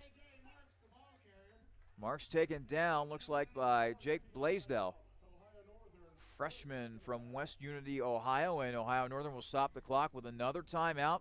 Stops the clock with 28.6 seconds to go, and it is decision time now for the Polar Bears. Dean Paul, their head coach, wondering what they're going to be doing right here. Ball spotted at the 22-yard line. This will be a well over 30-yard field goal or so. Don't know what the range necessarily is for the place kicker. Dom DeFalco does kickoffs for Ohio Northern, but it's Chase Watson that's been doing the place kicking today. Watson, a right-footed kicker. So we shall see here in mere moments as to what the decision will be for Ohio Northern. Yeah, ONU, I have a good feeling Dean Paul is going to want to go for this right here. I think he's going to want to extend this drive. 28.6 seconds left. Still some time. They get inside the red zone here. I think they could put 3 more on the board even if they don't get in the end zone. But Capital, big play right here. Got to get a stop, 4th and 2. This is huge. And still one timeout remaining for Ohio Northern, by the way. So the Polar Bears, they will be going for it. And now whistles are blowing as time will be called by Capital. So a little cat and mouse game here to end the first half as both teams call timeouts on what could be a very crucial 4th down play. While we have a moment, by the way, let's go ahead and get you caught up with some scores around the OAC. Baldwin-Wallace leading Wilmington 28-20 as they have gone to halftime in that game. They're at the half at John Carroll. Marietta leading the Blue Streaks 17-14 in that game. Mount Union is pulling away from Heidelberg 26-0. That game is at the half. And finally, 11:07 remaining in the second quarter. Muskingum and Otterbein are scoreless. Well, we talked about it in the pregame show. if Marietta finds a way to come away with a victory over John Carroll. Keep this in mind. I know that Mount Union is the #1 team in the country, #1 team in the land, but Marietta does not have to face the Purple Raiders until the final game of the 2018 regular season. Still got a lot of football left to be played, but who knows? OAC title could be on the line by the time those two get together. 4th and 2. McFadden hands off. It's going to depend on the spot. It looks like they're pushing the pile. Yes, and Ohio Northern is able to pick it up. There was a major pushing of the pile that time. The give was to Brock Martin. Martin is able to surge ahead just enough for a first down. Now the question becomes, does Ohio Northern immediately call a timeout here? They only have one timeout remaining. They have moved the chains, and they have not started the clock up yet. Now they have. 17 seconds and counting, and now the ball will be spiked by McFadden. That will stop the clock with 15.3 seconds remaining in our first half. Ohio Northern 21, Capital 17. Interesting sequence of events right there. That's what a team looks like right there. The give was to Martin, but it took the entire O-line, it took the entire team to push that pile. They didn't have it at first. They were stopped right at the line, but they pushed that entire pile right over for those 2 yards, and smart play that time of McFadden to give him with 15.3 left. So now it's 2nd and 10. Ohio Northern at the Capital 20-yard line. McFadden will go back to throw, looking, caught by Rex inside the 5, into the end zone. Touchdown, Ohio Northern. So after the Polar Bears convert on a crucial 4th down play, the very next play, they find pay dirt, a receiving touchdown for Chad Rex, 2nd passing touchdown of the day for their quarterback, Anthony McFadden. I talked about this earlier, not making this a 2-score game, but it now has 27-17, extra point coming. Another great pass by McFadden, and Rex just dominating this secondary of Capital right now. And Capital got to go into the locker room. Rogoshevsky's got to get him pumped up for the second half and got to find a way to stop these guys. Extra point team on the field for the Polar Bears. Snap back, hold down, kick is up, and it is good. Ohio Northern 28, Capital 17, 9.8 seconds remain here in the first half. Well, hopefully Capital can come out with a good offensive possession to begin the second half. They do indeed get the ball to start the second half. But tough sledding for Capital going forward as they now trail the Polar Bears by 11. And Capital's really going to need to have a talk in that locker room, and they're going to need to find a way to stop them on the defensive side. Capital's doing all they can offensively, and they're doing a great job of moving the ball down the field and getting into the end zone. 17 points, not awful for a first half against ONU. But the defensive side needs to come up. They need to step up and get a couple more stops because ONU's just been pushing them down the field and getting into that big purple end zone right there almost every single time so far in this first half. Odds are Capital will just receive the kickoff here and just kneel it before heading to halftime. If I've said it once, I'll say it again.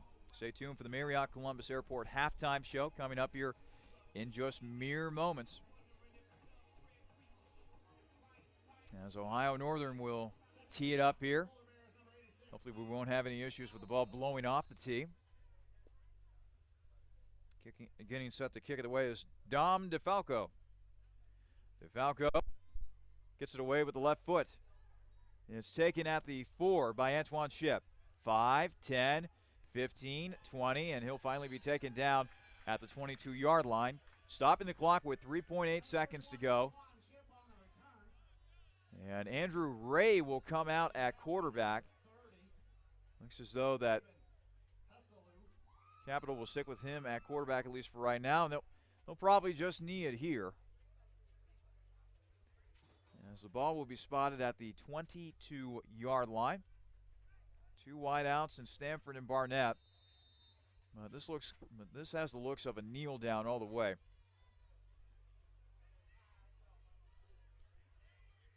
Ray takes a snap. He'll take the knee. That is how our first half will end. We head to halftime with Ohio Northern leading Capital 28-17. Stay tuned for the Marriott Columbus Airport halftime show coming up here in mere moments. You're listening to a presentation of Crusader football here on the Capital Sports Network. I wanted to fly. They said I couldn't. So I built a plane, then a spaceship, then I went to the moon. I invented jazz, hip-hop, rock and roll. Some called it noise. I said it was music. I wrote a letter and sent it by ponies. It didn't get to you fast enough, so I used trucks and ships. But still, they weren't fast enough for me. So I lost the paper and the ink. I sent it by magic. I called it email. I made up new words: jukebox, bling, Google. And I decided some old words weren't okay to say ever again. The mustache. I tried to bring that back 17 times. I wore knickerbockers and shoulder pads, poodle skirts and flannel. When I came back from World War II, all I had was a t-shirt. So I made that cool. In fact, I invented cool. Who am I? I'm the spirit of youth. It's my job to move the world forward. Pepsi. Every generation refreshes the world.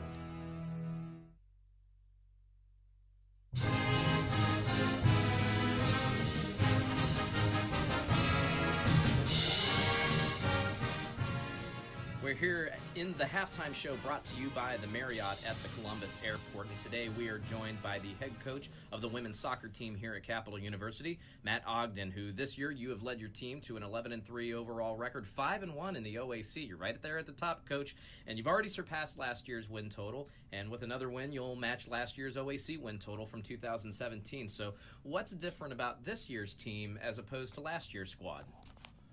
I think the biggest difference that we're experiencing is we're a very youthful team. On any given day, we can start 8 out of the 11 being underclassmen. So I think it's just got a different vibe to it. I'm not saying it's better or worse, but it's just got a different vibe to it. There's a lot of energy out there. There's a lot of excitement out there, and then so far it's working. We're here with Capital University women's head coach Matt Ogden, and Coach, your team.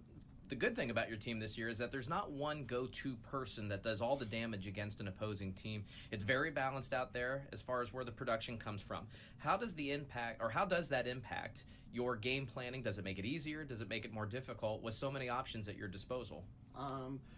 We do have a lot of options. We have a lot of players that have stepped up that are playing with more confidence and getting to goal. I think reality is every team wishes they had that player that's scoring 15, 20 goals. I mean, I think that's what wins championships at the end of the season. And we're no different. We want that player. So far, for whatever reason, it hasn't quite happened. But I think that's where other people have maybe stepped up and they've said, okay, we don't necessarily have that one player, so I'm going to take my opportunities. And it's been great to see defenders score, midfielders score, and of course the forwards are scoring. But it's a good thing when you can share the wealth. It's easy to look at the stat sheet and see who is your team's leaders in respective categories, but what can't the stats tell? Who's your unsung hero this year?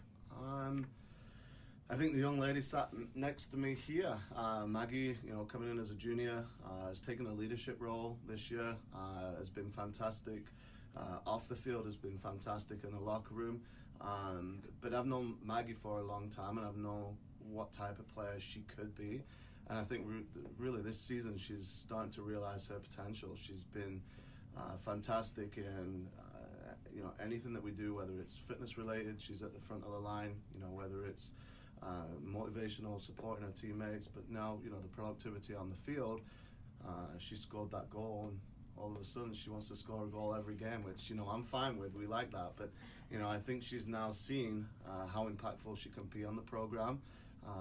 She's tasted that success, and the Kool-Aid tastes good. And we'll talk to Maggie Petticourt on the second half of this halftime show brought to you by the Marriott at the Columbus Airport. Tonight, Coach, might be the game of the year. You go up against Ohio Northern, two teams tied at the top of the OAC, and likely this will influence who's going to get the number one seed in the upcoming OAC tournament. So what challenges do the Polar Bears bring to you in tonight's matchup? They bring a lot. They're a very disciplined team. They're very organized. They don't concede a lot of goals. And they've been able to put quite a few in the back of the net, and there's no, we're not coming in here blinded. They're a very, very good team, and for us to, get a result, we're going to have to play one of our better games of the season. if I was to be critical of our team, we have let in some soft goals, and we potentially haven't scored enough when we should score goals. So those are things that you hope on big games, you're able to iron out.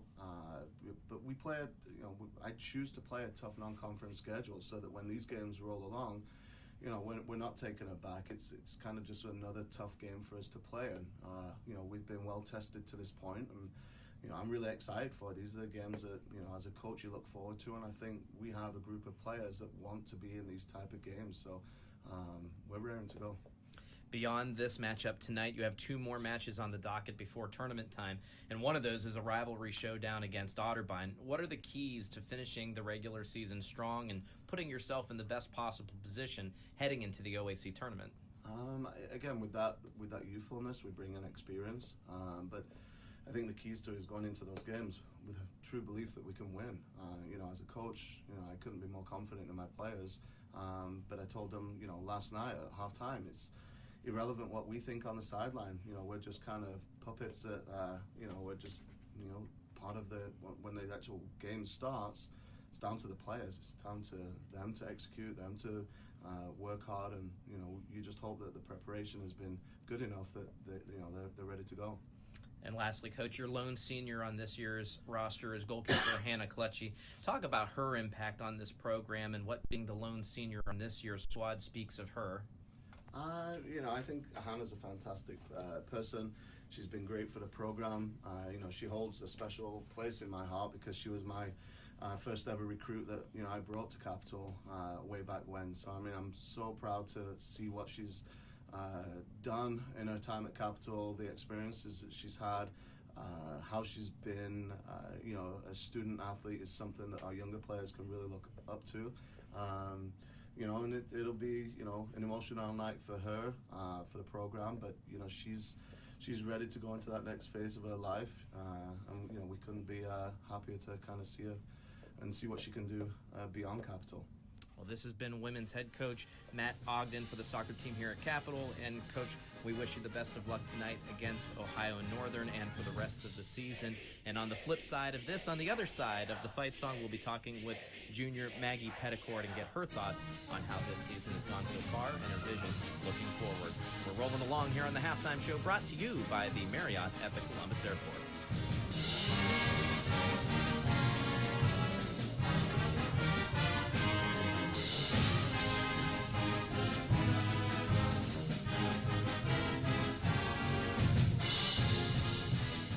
Welcome back to the Player Spotlight here in the Halftime Show, brought to you by the Marriott at the Columbus Airport. Right now we are joined by junior defender Maggie Petticourt, a product of Buckeye Valley High School in Delaware, Ohio. And Maggie, it's been a pretty good three-year run for you here at Capital. You're a 3-year starter, 2-year all OAC honorable mention selection, and now you've gotten your name on the score sheet here, both the goals and assists this season. To date, what's been your most memorable moment? My most memorable moment at Capital is probably last season when we had our Otterbein rivalry game, and we were able to get a win from them in overtime with 5 seconds left, and I had the opportunity to cross the ball in and have them finish on the goal. It's always good to beat Otterbein. Oh, and yeah. If I'm not mistaken, we have the video of that goal on the Athletics website, so check it out and relive it so that Maggie can relive that moment as well. Now, scoring that first goal earlier this season, it was the game winner against Baldwin Wallace at home. What did that mean to you? It meant a lot to me, most of all because it was my first goal, and I've never gotten to celebrate with my teammates on the field like that, and it felt good to actually contribute on the field in another way than just like defending and moving the ball up the field, which I really enjoy doing, but putting a goal in the back of the net really meant a lot to me. Now, Capital Women's Soccer has been a solid program for going on about a decade now, but wait, what makes this year's team so special to you? Well, like Matt said, we do have a young team. We only have 1 senior and 4 juniors, but even though it's young, everybody can contribute in every way, and I feel like we all have similar goals and values, which I don't feel like we have had in past years. So I think it's really important that we all share these values and we move together as a team, and like when we're down, we do positive talk, which is we've been working on a lot this year. Like Coach Jenna has been saying, we want to build up each other positively and work on like how we are as people rather than just on the field, and I feel like it's been impacting us positively. Well, on the field tonight, you have a big match against Ohio Northern. So what has been the team's focus as you prepare for this matchup? Probably communication is a huge thing for us.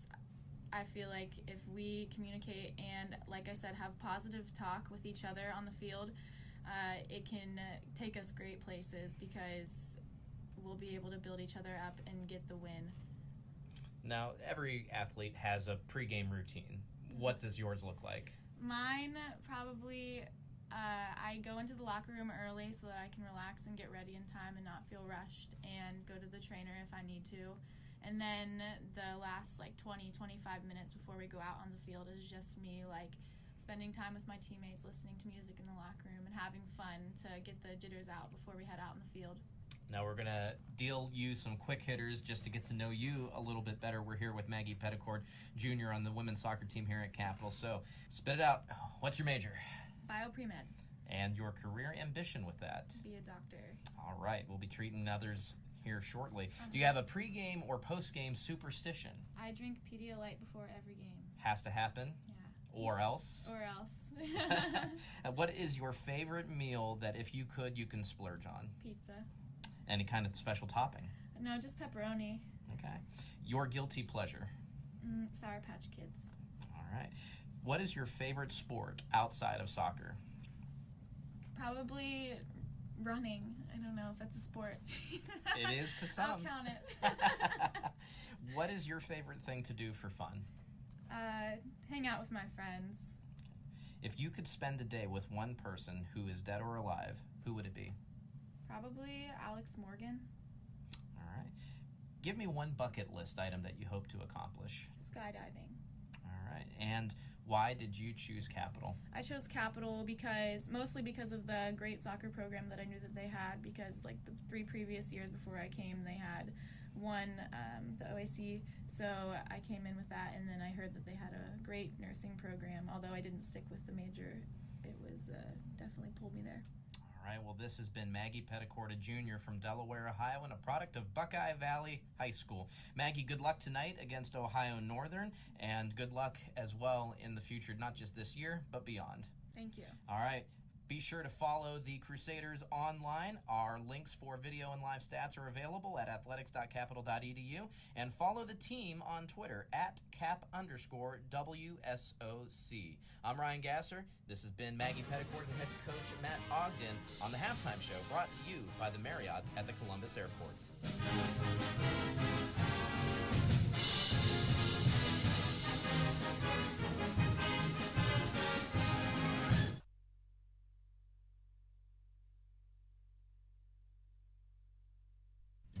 Zoe's Cafe in the heart of downtown Bexley, Ohio is a proud supporter of Capital University and Crusader Athletics.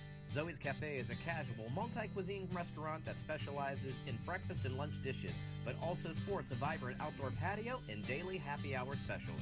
Zoe's Cafe is located at 2376 East Main Street in Bexley, just a few blocks away from Capital's campus, and can be found on Facebook by searching Zoe Cafe Columbus. Zoe's Cafe, proud supporter of Crusader Athletics.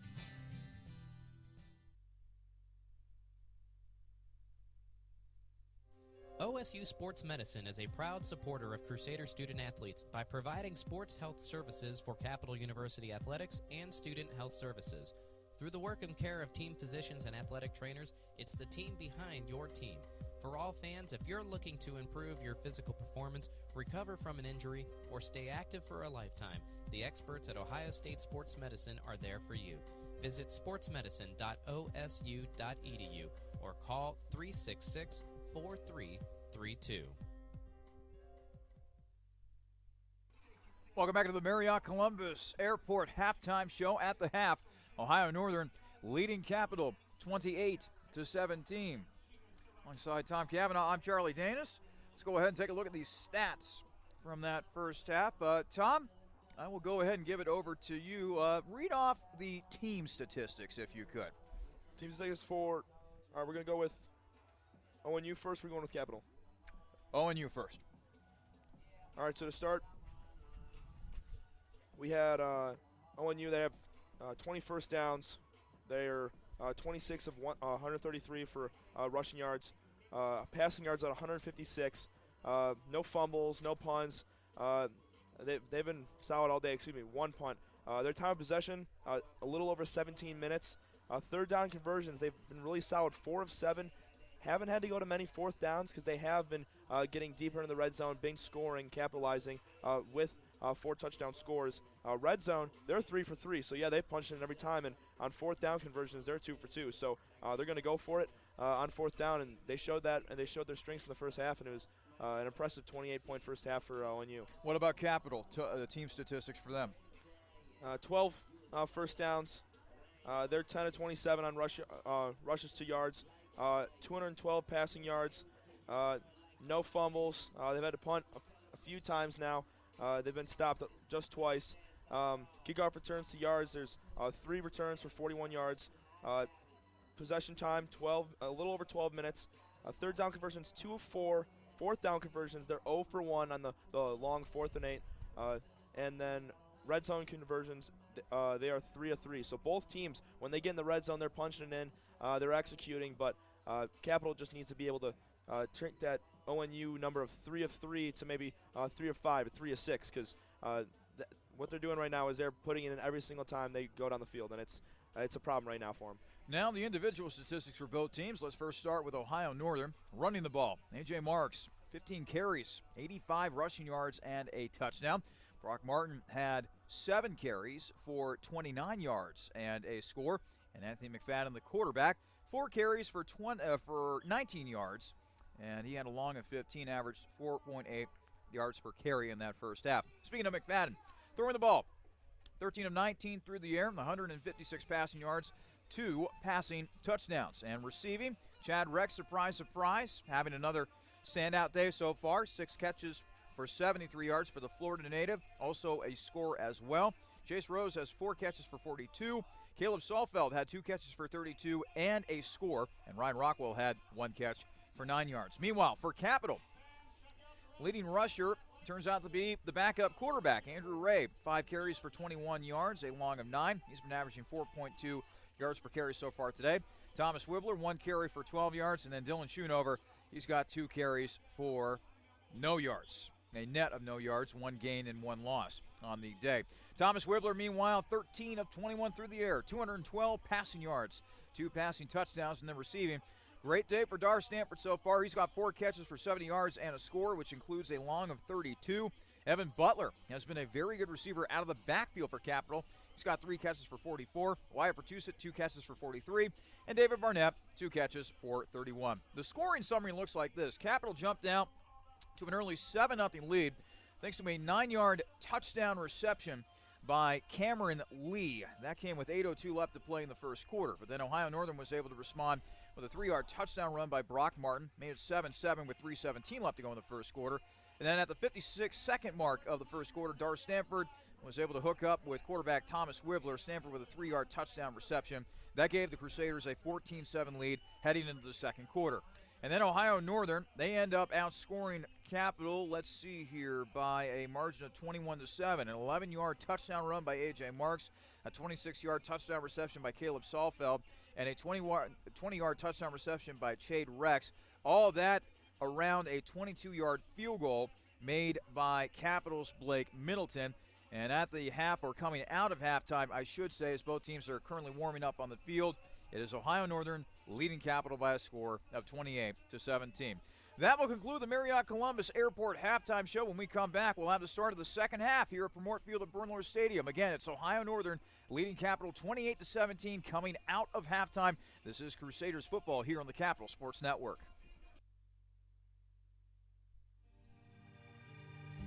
When looking for great food at low price, be sure to visit Peking Dynasty on the corner of Livingston and Sheridan right near the Capital University campus. Peking Dynasty has a large selection of Chinese food and sushi, along with great tasting chicken and beef selections that can please any appetite. In addition, Capital University students receive discounts with a valid ID any day of the week. That's Peking Dynasty on the corner of Livingston and Sheridan right near the Capital campus, where we are proud to say, Go Cap!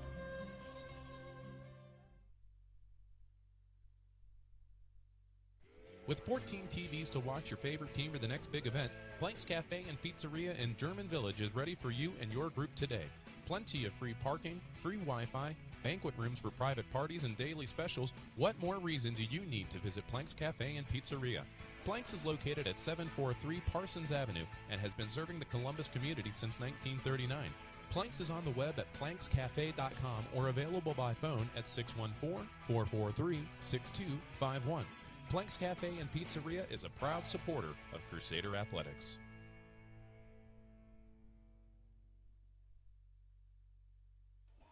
Welcome back to Vermont Field at Bernlohr Stadium. Each team taking the field once again. Ohio Northern leading Capital 28-17.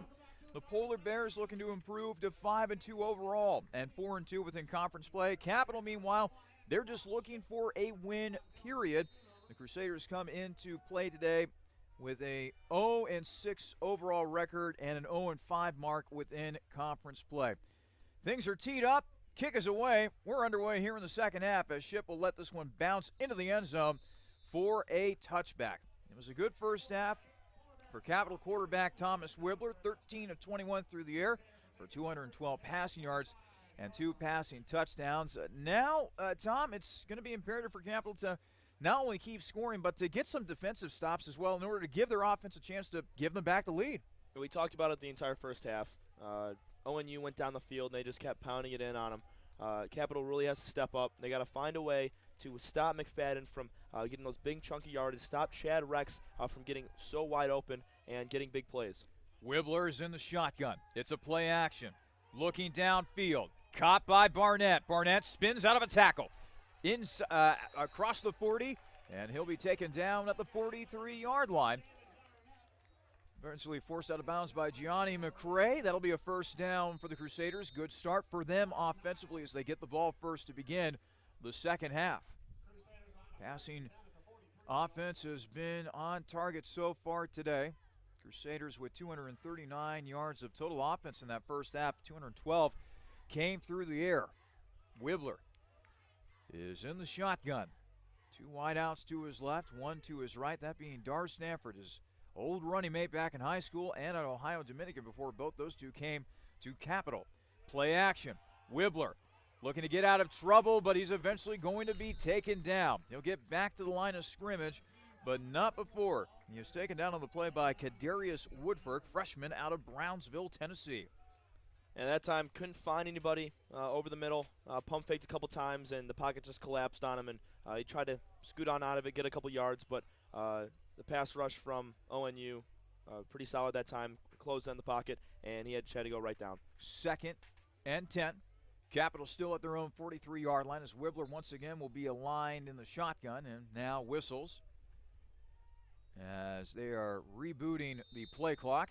Now everything is a go. Wibbler is in the shotgun. 2 wideouts to his left, 1 to his right, and Wyatt Pertusic. Wibbler flanked by a couple of tailbacks, Evan Butler and Dylan Schoonover. It's now a play action. Wibbler throws complete to Barnett into Ohio Northern territory. He's loose as he goes across inside the 35 to the 33-yard line. Another reception by David Barnett. More importantly, another first down for the Crusaders. Barnett getting open pretty heavily that time. He had a lot of space in between him and the DB that time. Him being able to cut back and give himself a little 180 turn past the DB there and pick up that extra yardage was huge. And back-to-back plays in this drive, Barnett's done that, and it's been huge. And keep it up. They could put 7 on the board right here. 1st and 10. Capital at the Polar Bear 32-yard line, just underway here in the second half. Ohio Northern 28, Capital 17. Wibbler's in the gun in this 3 wide receiver set. Play action, throw, complete. The catch made by David Barnett once again. Boy, Barnett's name has been called a bunch on this drive. I think this is his 3rd catch on this drive alone. We've not seen Dar Stanford have a reception yet this drive. It's been all Barnett, and nobody's complaining here because he's making all the grabs, catching him right in the chest. Wibbler hitting him very nicely right in the chest. Great passes, but got to keep it consistent here. Got to keep looking for those guys, but there's going to be a target on Barnett's back going now throughout the game. 3rd catch on this drive, 5th overall in the game for Barnett. 1st and 10 now for Capital at the Ohio Northern 18. Wibbler throws towards the end zone, and it is incomplete. There's a lot of contact there as Barnett was battling for the ball with Gianni McCray. No flag thrown, incomplete, bringing up a 2nd and 10. Barnett wanted it that time. It looked like the DB, number 3, Aaron Everhart on that. It looked like his back was turned to the play. Barnett wanted it, but didn't get the call that time. Every time you watch a potential pass interference call, you have to ask the question, did the defender look back in time to see the ball before batting it away or making some sort of contact with the wide receiver? That tends to be the case when determining those calls. Wibbler with the throw on the 2nd and 10, complete. Stanford out of a tackle and then immediately wrapped up at about the 12-yard line. Gain of 6 on the play for Dartavius Stanford, senior out of Zanesville, Ohio, and now a 3rd and short situation.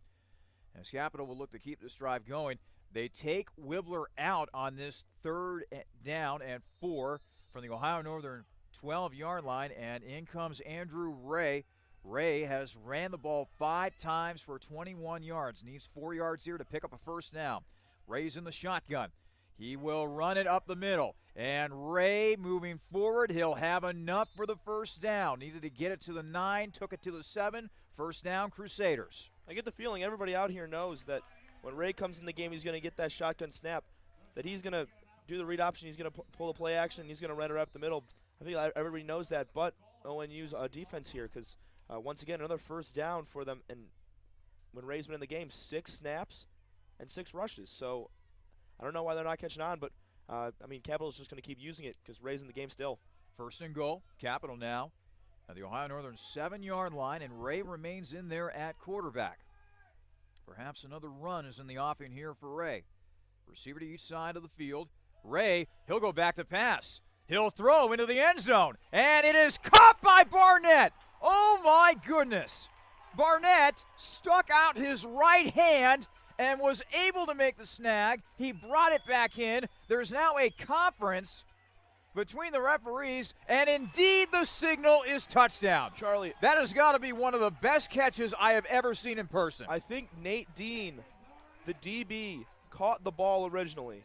He intercepted the ball, and Barnett took it right out of his hands and fell in the end zone.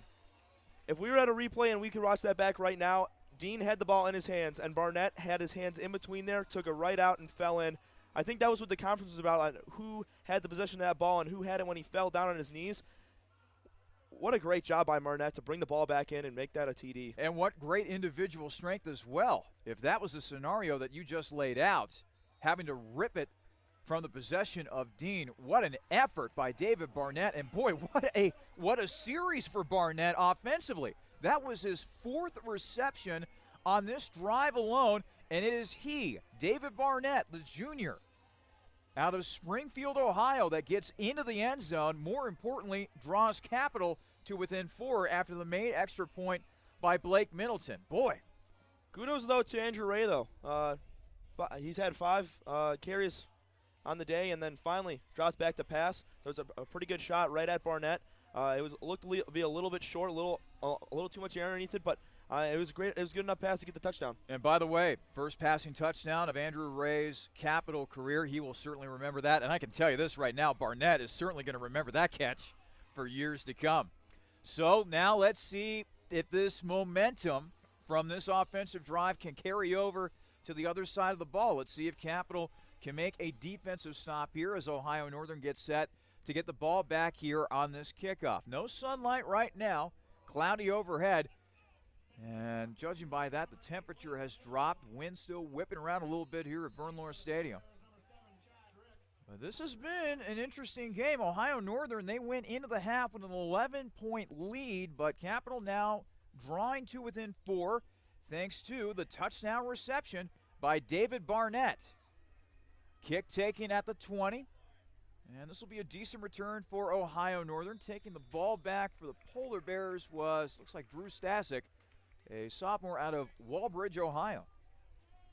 So decent field position here for Ohio Northern as the Polar Bears offense comes out onto the field. Boy, what a half it was for Anthony McFadden, the quarterback. 13 of 19 through the air, 156 passing yards, and 2 passing touchdowns. Also a nice half for running back A.J. Marks, 15 carries, 85 yards, and a score. This Cap defense their biggest key, I can guarantee Rogaszewski was pounding on them, talking to them about shutting down Chad Rex and putting more pressure on McFadden. I want to see if they can do it here to start the second half. 1st and 10. Ohio Northern at the 34-yard line. Marks is strung out, and Marks is going to be taken down back at the 30-yard line. That's going to be a loss of 4 on the play as LaShawn Sanders Jr.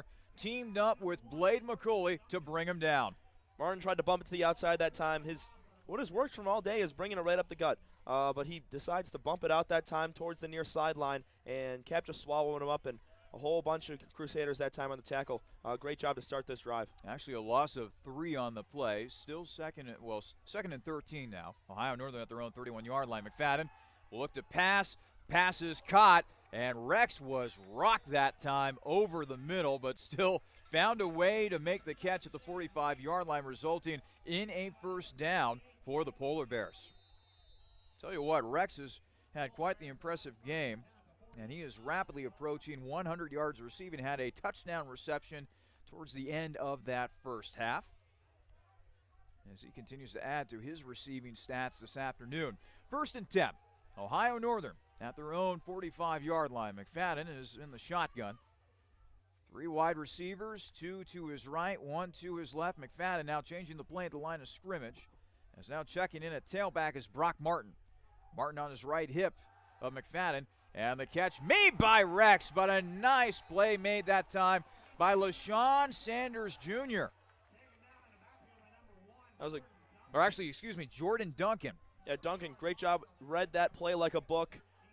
Rex right now is up in arms because after the play, Duncan, a little bit of a celebration, knocked over Rex, and Rex fell right over, arms up, talking about unsportsmanlike conduct. I want to see what the ref has to say right now. Well, no penalty flag was thrown. As now it is a 2nd and 13, loss of 3 on that last play as Ohio Northern pushed back to their 42. McFadden puts a man in motion. That almost hit the guy that was on the fake jet sweep as McFadden is able to not complete it to his intended target, Chase Rose. Boy, something did not go all that well. That'll lead to an incomplete pass. Something a little off kilter right there for Ohio Northern. So now a 3rd and long situation, 3rd and 13. Ohio Northern still stuck at their own 42-yard line. 3 wideouts to the near side, 1 to the far side. McFadden in the gun, takes the snap, back to throw, looking, and he will complete it. It'll be enough for an Ohio Northern first down. Across the 45, down to the 43-yard line goes Chase Rose on the reception. First down, Polar Bears. Charlie, there have not been many times today where it's been 3rd and long for ONU. And that's a time right there with 13 yards to get. Capital needs to keep them in within that 13 yards to make them punt the ball off and get the ball right back and try to take the lead here. But something like that just can't happen. You can't leave it over the middle like that so easily and let them get about 15, 16 yards. You also have to try to put a little bit more pressure on McFadden. Boy, he had all day to throw on that last play as the give is to Marks. And Marks, a minimum gain of about 1 or so, maybe 2, as he's taken down on the play by Blade McCulley. And Cole Carter as well. 1 yard gain on the play, 2nd and 9. Ohio Northern now at the Capital 42. 8:15 and counting in the 3rd quarter. Ohio Northern 28, Capital 24.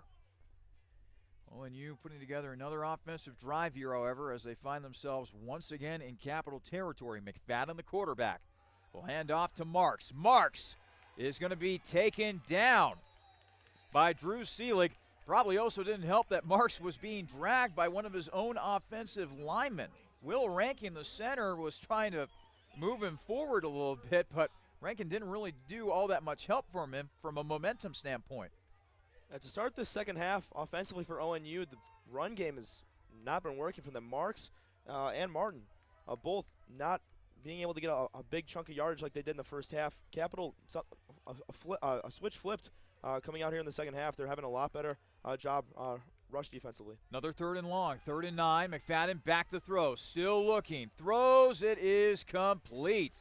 Nice toe drag right there on the far sideline. As making the catch was Caleb Salfeld. Inside the 30, down to the 29-yard line of Capital. First down, Polar Bears. Again, McFadden had seemingly all day to throw back there. He did, and when he threw the ball, Jordan Duncan was at least 6 or 7 yards away from him on the far sideline. He caught that ball right on the hash marks on the far sideline, and he better coverage, I have to say. 1st and 10. Ohio Northern at Capitol's 30-yard line. Shot into the end zone, incomplete. Chad Rex was the intended target, but just out of his reach, which is saying something considering that he's one of the top receivers in the OAC. He threw it over the wrong shoulder of Chad Rex. Chad Rex trying to get it over the right shoulder, had to do a 180 turn and flip it around, and when you do that and you lose sight of the ball by turning right around, it's very hard to be able to come back and make that catch. So Rex, definitely one of the best in the OAC, but would have been a really, really tough catch for him if he would have made it. 2nd and 10. Ohio Northern at Capitol's 30-yard line. McFadden with a play action. Look over the middle. Rex is open inside the 5, into the end zone. Touchdown, Ohio Northern. 3rd passing touchdown of the afternoon for McFadden. 2nd receiving touchdown of the day for Chad Rex. They're making it look too easy right now, Charlie.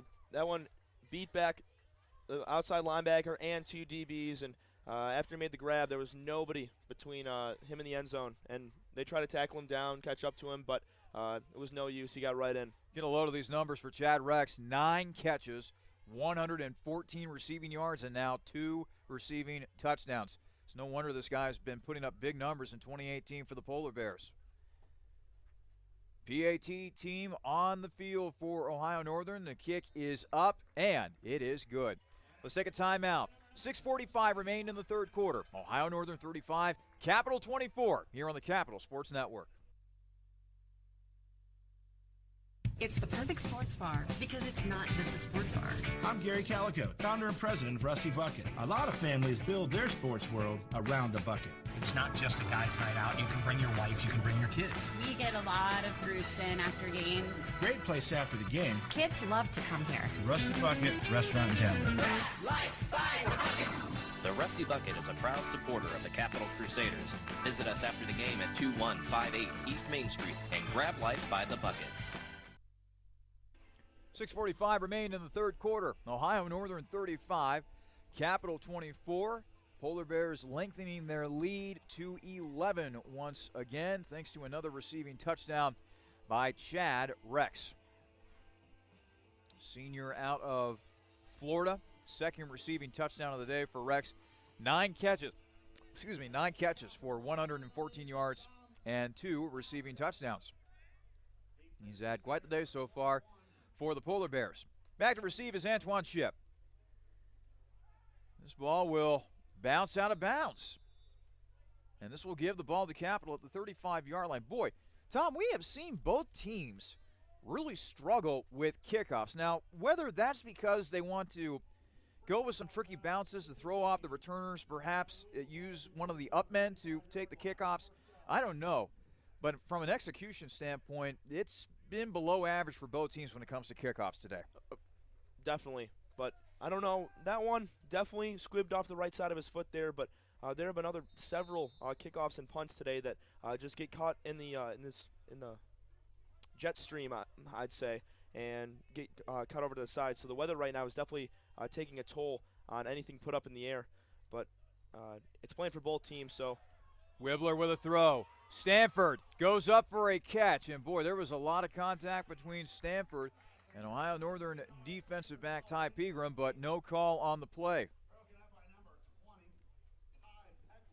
2nd and 10. Capital will still be at its 35-yard line. 6:40 left to play in the 3rd quarter. It's Ohio Northern leading Capital 35-24. Capital still in search of their first win of the 2018 campaign. Wibbler, meanwhile, with a play action. Throws, completes to Barnett. Barnett to midfield, inside of Ohio Northern territory. He is dragging tacklers all the way down to the 46-yard line of Ohio Northern. Boy, what a second half it's been for Barnett. It just took at least 4 or 5 Polar Bear defenders to bring him down. He just dragged himself from about the 48, 49-yard line all the way down to the 46. He went several yards with all these guys on his back, and it was really impressive. Barnett has a lot of strength, and it's really impressive to see. 1st and 10, Capital at the Polar Bear 46-yard line. Wibbler with a play action. Throw, complete to Butler, 30, 25, 20, 15, 10, inside the 5, touchdown! Evan Butler, the Dayton native, gets loose and finds pay dirt for the score. Nobody around Butler that time around the 30-yard line, and right away, he was just off to the races. Deked a guy at about the 5-yard line, and he was in. Butler, one of the fastest guys on this Crusader team, and a great find that time by Wibbler, and I think they might be going for 2 here. Looks like they will be. Boy, Evan Butler, he has been money on that wheel route coming out of the backfield for Capital today. And it's good to see that Evan Butler, who for the most part has had a tough time running the football for Capital, good to see him contributing in another way, this time through the air. So now Wibbler, he'll be in the shotgun with 4 wideouts. And now a timeout looks like is going to be taken by Capital as they will talk things over. Trying to go for the 2-point conversion, trying to bring themselves to within 3 of Ohio Northern. 6 minutes remaining here in the third quarter. For right now, it's Ohio Northern 35, Capital 30. Speaking of scores, let's go ahead and get you updated with some more scores around the OAC. They're about to head to the fourth quarter. Baldwin Wallace leading Wilmington 35-20 in that game as the Quakers look to be in trouble. They're still looking for their first win in OAC play. 10:49 left to play in the third quarter. At John Carroll, the Blue Streak still trailing Marietta in that one 17-14. John Carroll trying to knock off Marietta for what would be the first loss of the season for the Pioneers, who have been a very good story here in 2018. Mount Union leading Heidelberg 33-0 as they just got underway in the fourth quarter of that one. And finally, they just started the third quarter at Muskingum. The Muskies and the Otterbein Cardinals tied at 7. Of course, it's going to be Otterbein, who Capital will be playing next week. That game, that will be played up in Westerville at the Cardinals' home site. So indeed, Capital will be going for the 2-point conversion right here. 4 wideouts. Wibbler back to throw. Looking, throwing, and is it complete? Yes, it is. Brings Capital to within 3. After the made 2-point conversion, guess who? David Barnett. Barnett once again, like you said, is pounding on the door right now of ONU, and he's been the star of this second half. Great job that time by Wibbler to step up in the pocket and kind of throw that ball like a little dart to the back of the end zone. Pocket was collapsing. He stepped up right in front of the line and delivered a nice shot right to Barnett. And within 3 now, Capital looking in a lot better shape. What a drive that was for Capital. First, the big play made by Evan Butler out of the backfield, scoring on a wheel route.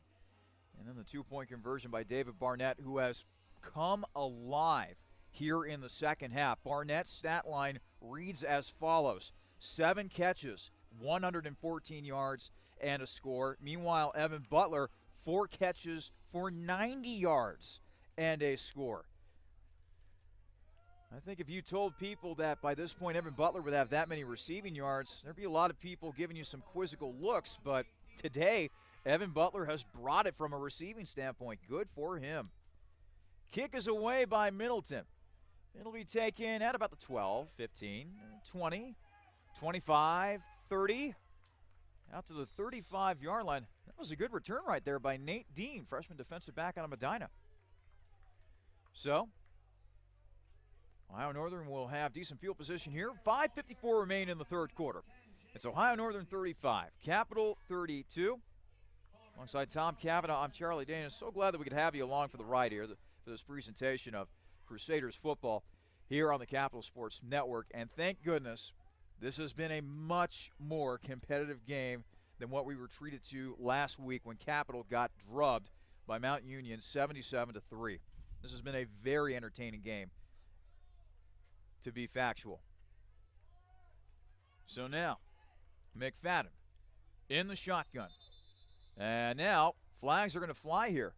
Looks like they were not able to get the playoff in time.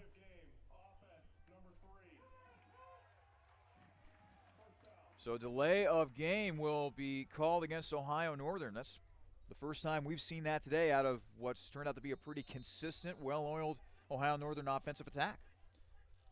Yep. Throughout the second half, they've looked pretty discombobulated.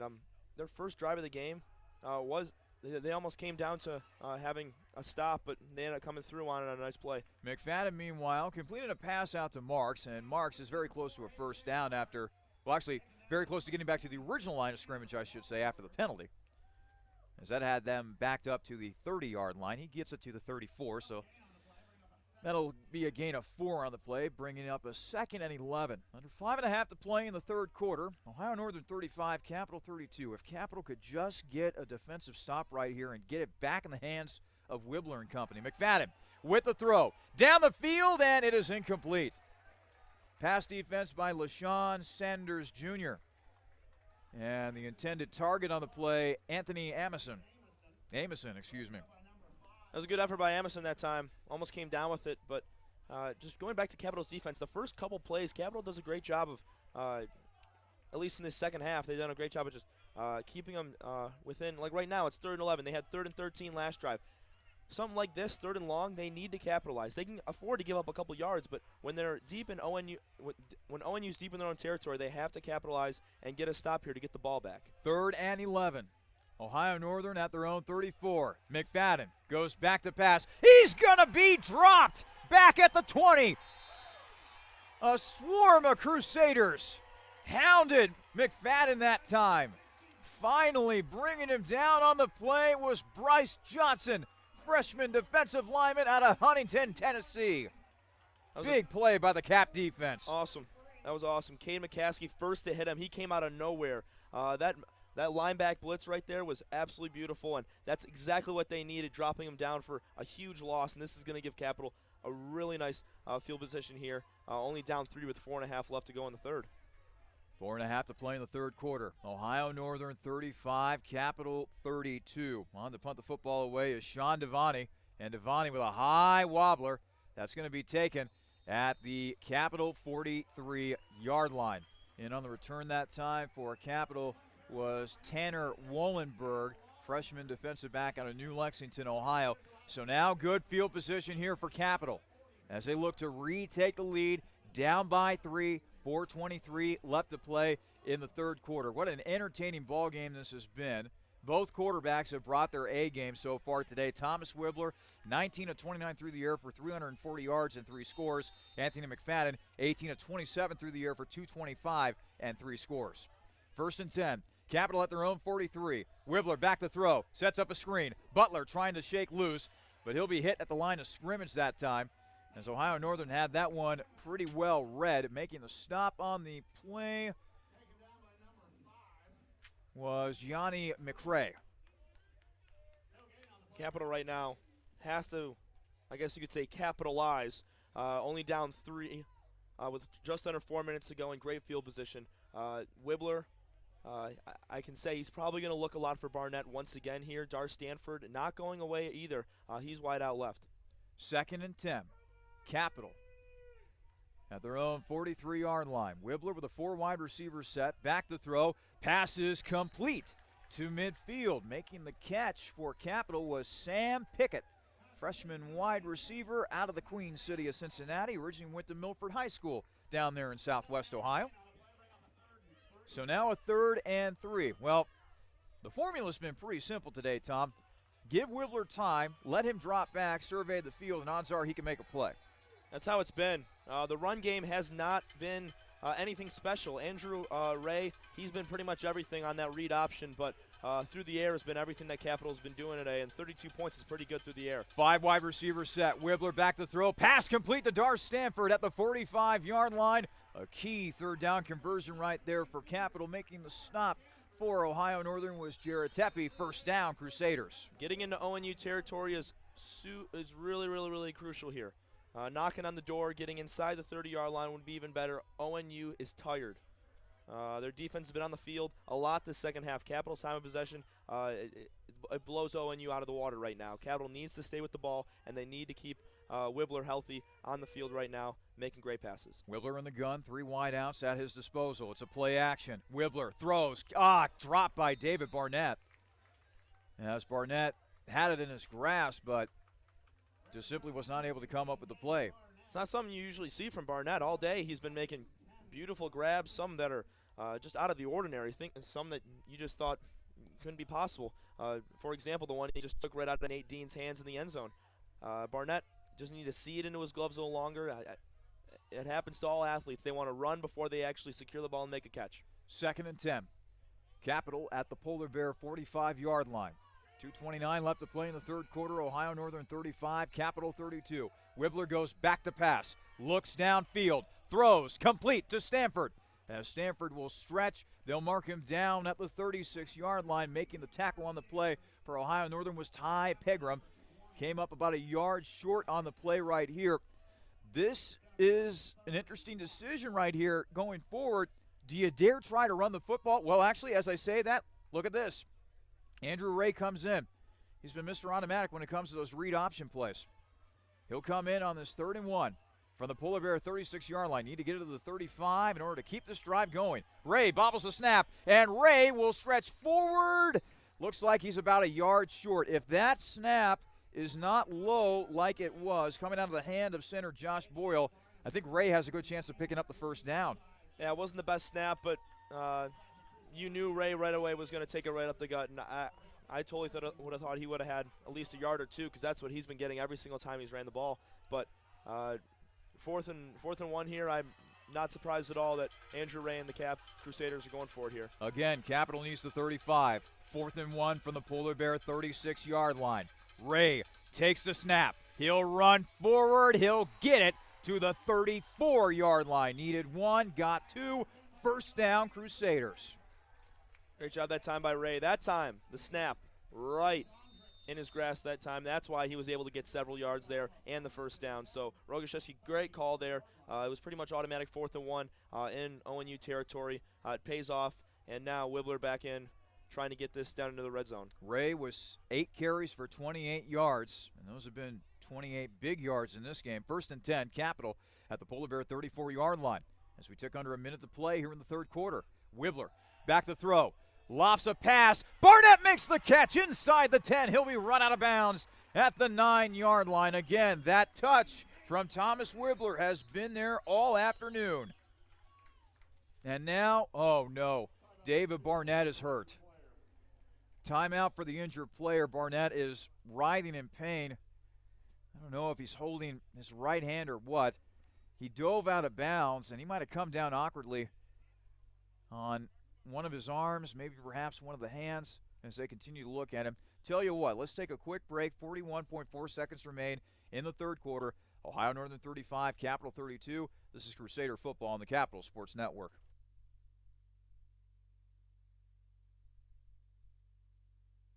This is a message for the nurses among us, for those who dream of saving lives, for those who are driven to improve care, and for those ready to help heal what's broken, be it a single bone fracture or an entire hospital system. Capital University's advanced nursing programs are built for you. Engaged faculty, immersive learning, and intimate classes where you'll know everyone's name. To learn more, visit capital.edu/nursing. Advanced nursing at Capital University, for those driven to do more. Well, the good news is David Barnett is up. The bad news is it looks as though that he might be clutching at his right shoulder. Might have come down awkwardly on that, so they'll have to check him out. In the meantime, Capital offense has it 1st and goal from the Polar Bear 9-yard line. Wibbler in the shotgun, and he will fake it to Dylan Schoonover. He'll run it himself. He'll take a hard hit at about the 9-yard line, as it'll now be 2nd and goal from the Polar Bear 9-yard line. 20 seconds and counting here in the third quarter. And I think Capital might just be content to let the clock run down here. And that might be the last play of the third quarter. We'll definitely keep an eye on what they plan on doing with David Barnett going forward, because he's had one heck of a game against Ohio Northern. That will indeed be the final play of the third quarter. We head to the fourth. Ohio Northern 35, Capital 32. You are listening to and watching a presentation of Crusader football here on the Capital Sports Network. Zoe's Cafe in the heart of downtown Bexley, Ohio is a proud supporter of Capital University and Crusader Athletics. Zoe's Cafe is a casual, multi-cuisine restaurant that specializes in breakfast and lunch dishes, but also sports a vibrant outdoor patio and daily happy hour specials. Zoe's Cafe is located at 2376 East Main Street in Bexley, just a few blocks away from Capitol's campus, and can be found on Facebook by searching Zoe Cafe Columbus. Zoe's Cafe, proud supporter of Crusader Athletics.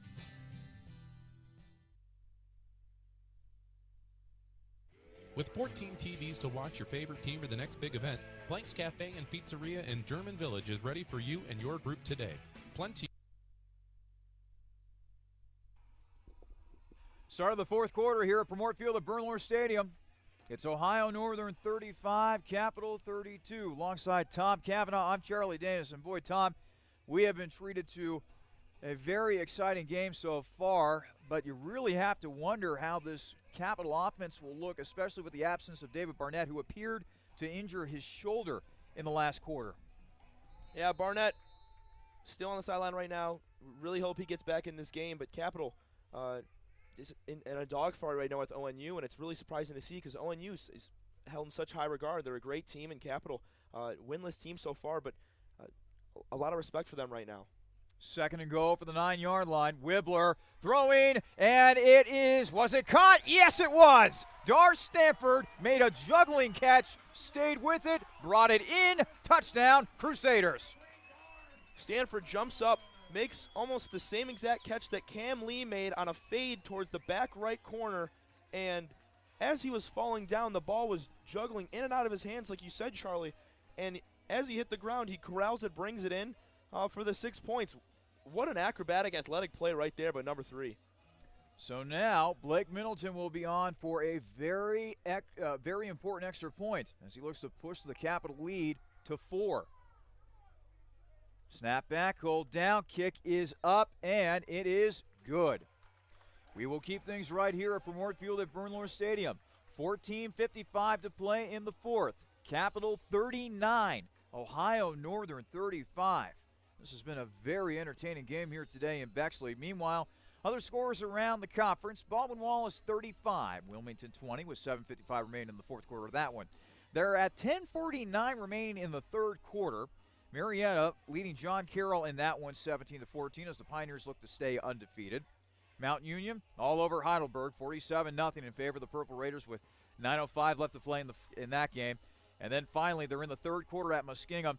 Otterbein still looking for their first win of the season within conference. They lead Muskingum 14-7 in that particular ball game. So only 5 seconds into the fourth quarter, Capital regains the lead. They are now up by 4. And surprise, surprise, the ball is blown off the tee. So Middleton will kick it off. Back to receive the kick. Caleb Salfeld, Nate Dean also back there as well. Middleton will now kick it away. Dean will take it at the 9. 10, 15, 20, 25, and he'll roll his way to about the 26-yard line or so, Will Dean, where Ohio Northern will take over offensively. How about this? Capital, 436 yards of total offense, but 402 of those yards have come through the air. Meanwhile, a more balanced attack for Ohio Northern, although 225 of their 344 total yards of offense have come through the air. Both teams are just about even in terms of how many first downs they have picked up. Ohio Northern 24, Capital 21. No penalties called on Capital just yet. 4 penalties for 32 yards on the Polar Bears. First and 10. Ohio Northern at their own 28-yard line. Marks is wrapped up, and he's taken down at the 31-yard line. Boy, Tom, you hit it on the head earlier in the second half, how in the first half, Marks, Martin, they were breaking through. They were making some good runs here and there for Ohio Northern. The running game has been stifled a bit here in the second half by Capital.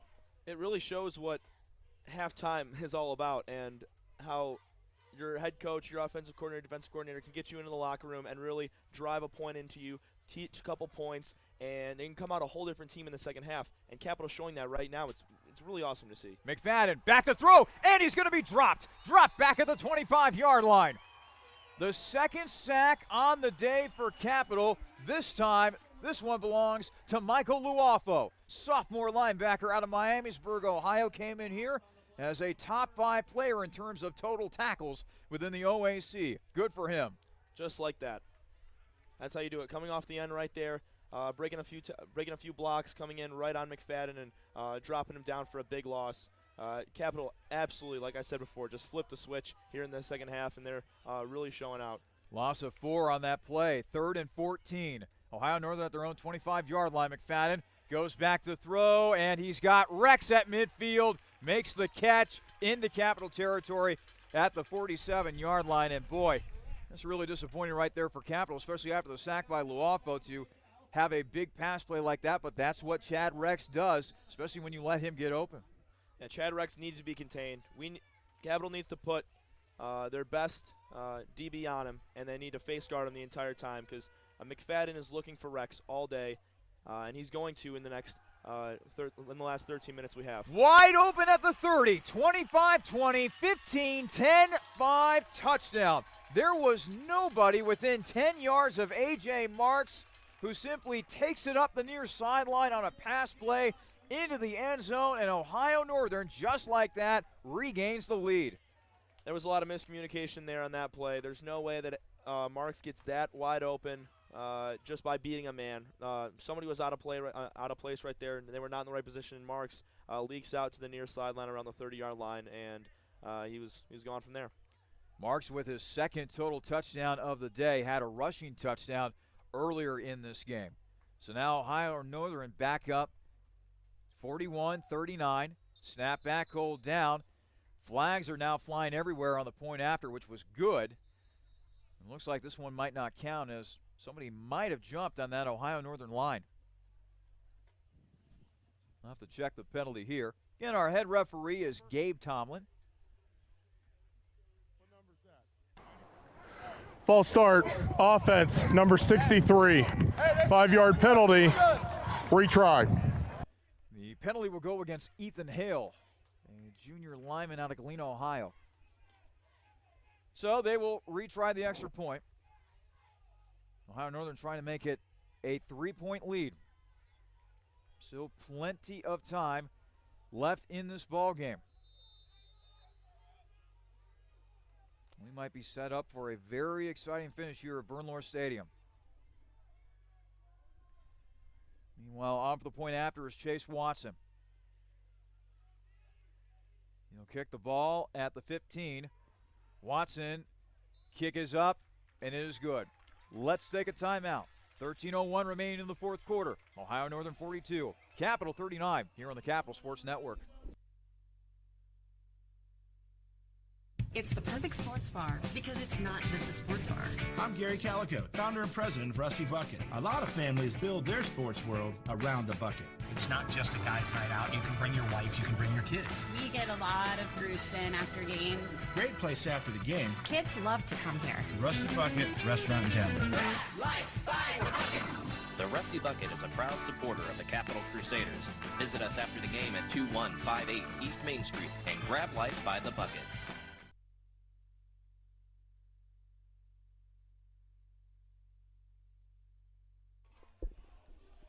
Ohio Northern regaining the lead, 42-39 with 13:01 remaining in the fourth quarter, thanks to a 47-yard touchdown pass. Anthony McFadden hooking up with a wide-open A.J. Marks out of the backfield. McFadden now with 300 passing yards. Wibbler, meanwhile, 5 yards away from 400 passing yards today, as Antoine Shipp will take it at the 20 to the 25. He'll make it up to the 30. Before he's finally marked down at the 31-yard line. Good return for Antoine Shipp. Again, we talked about this earlier in the game about how Shipp is one of the best return men in all of Division III football.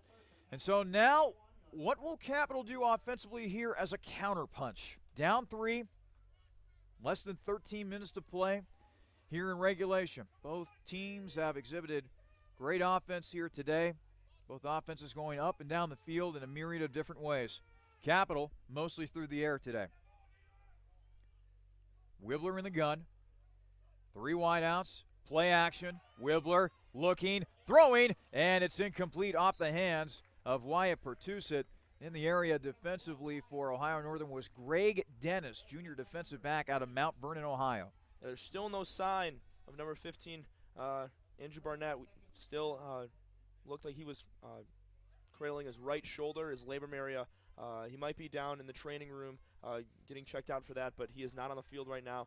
No sign of him on the sideline as of right now as well. So Wibbler looking for Pertussit there. He's going to be a main target now, as well as Dar Stanford.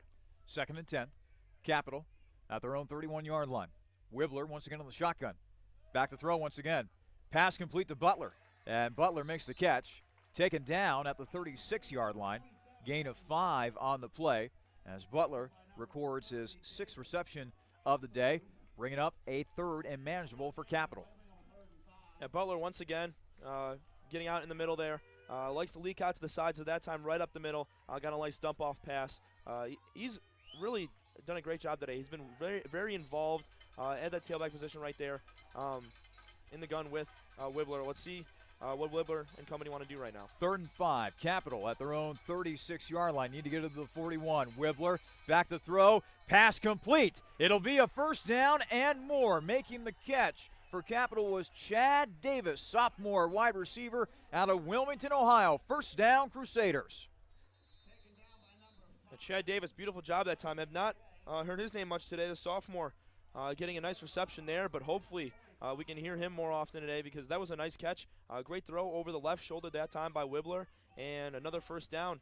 And if Cap can come through here, it'd be another huge score. Only down 3 with 11:45 left. 1st and 10. Capital now at its own 45-yard line after the clutch play right there by Chad Davis.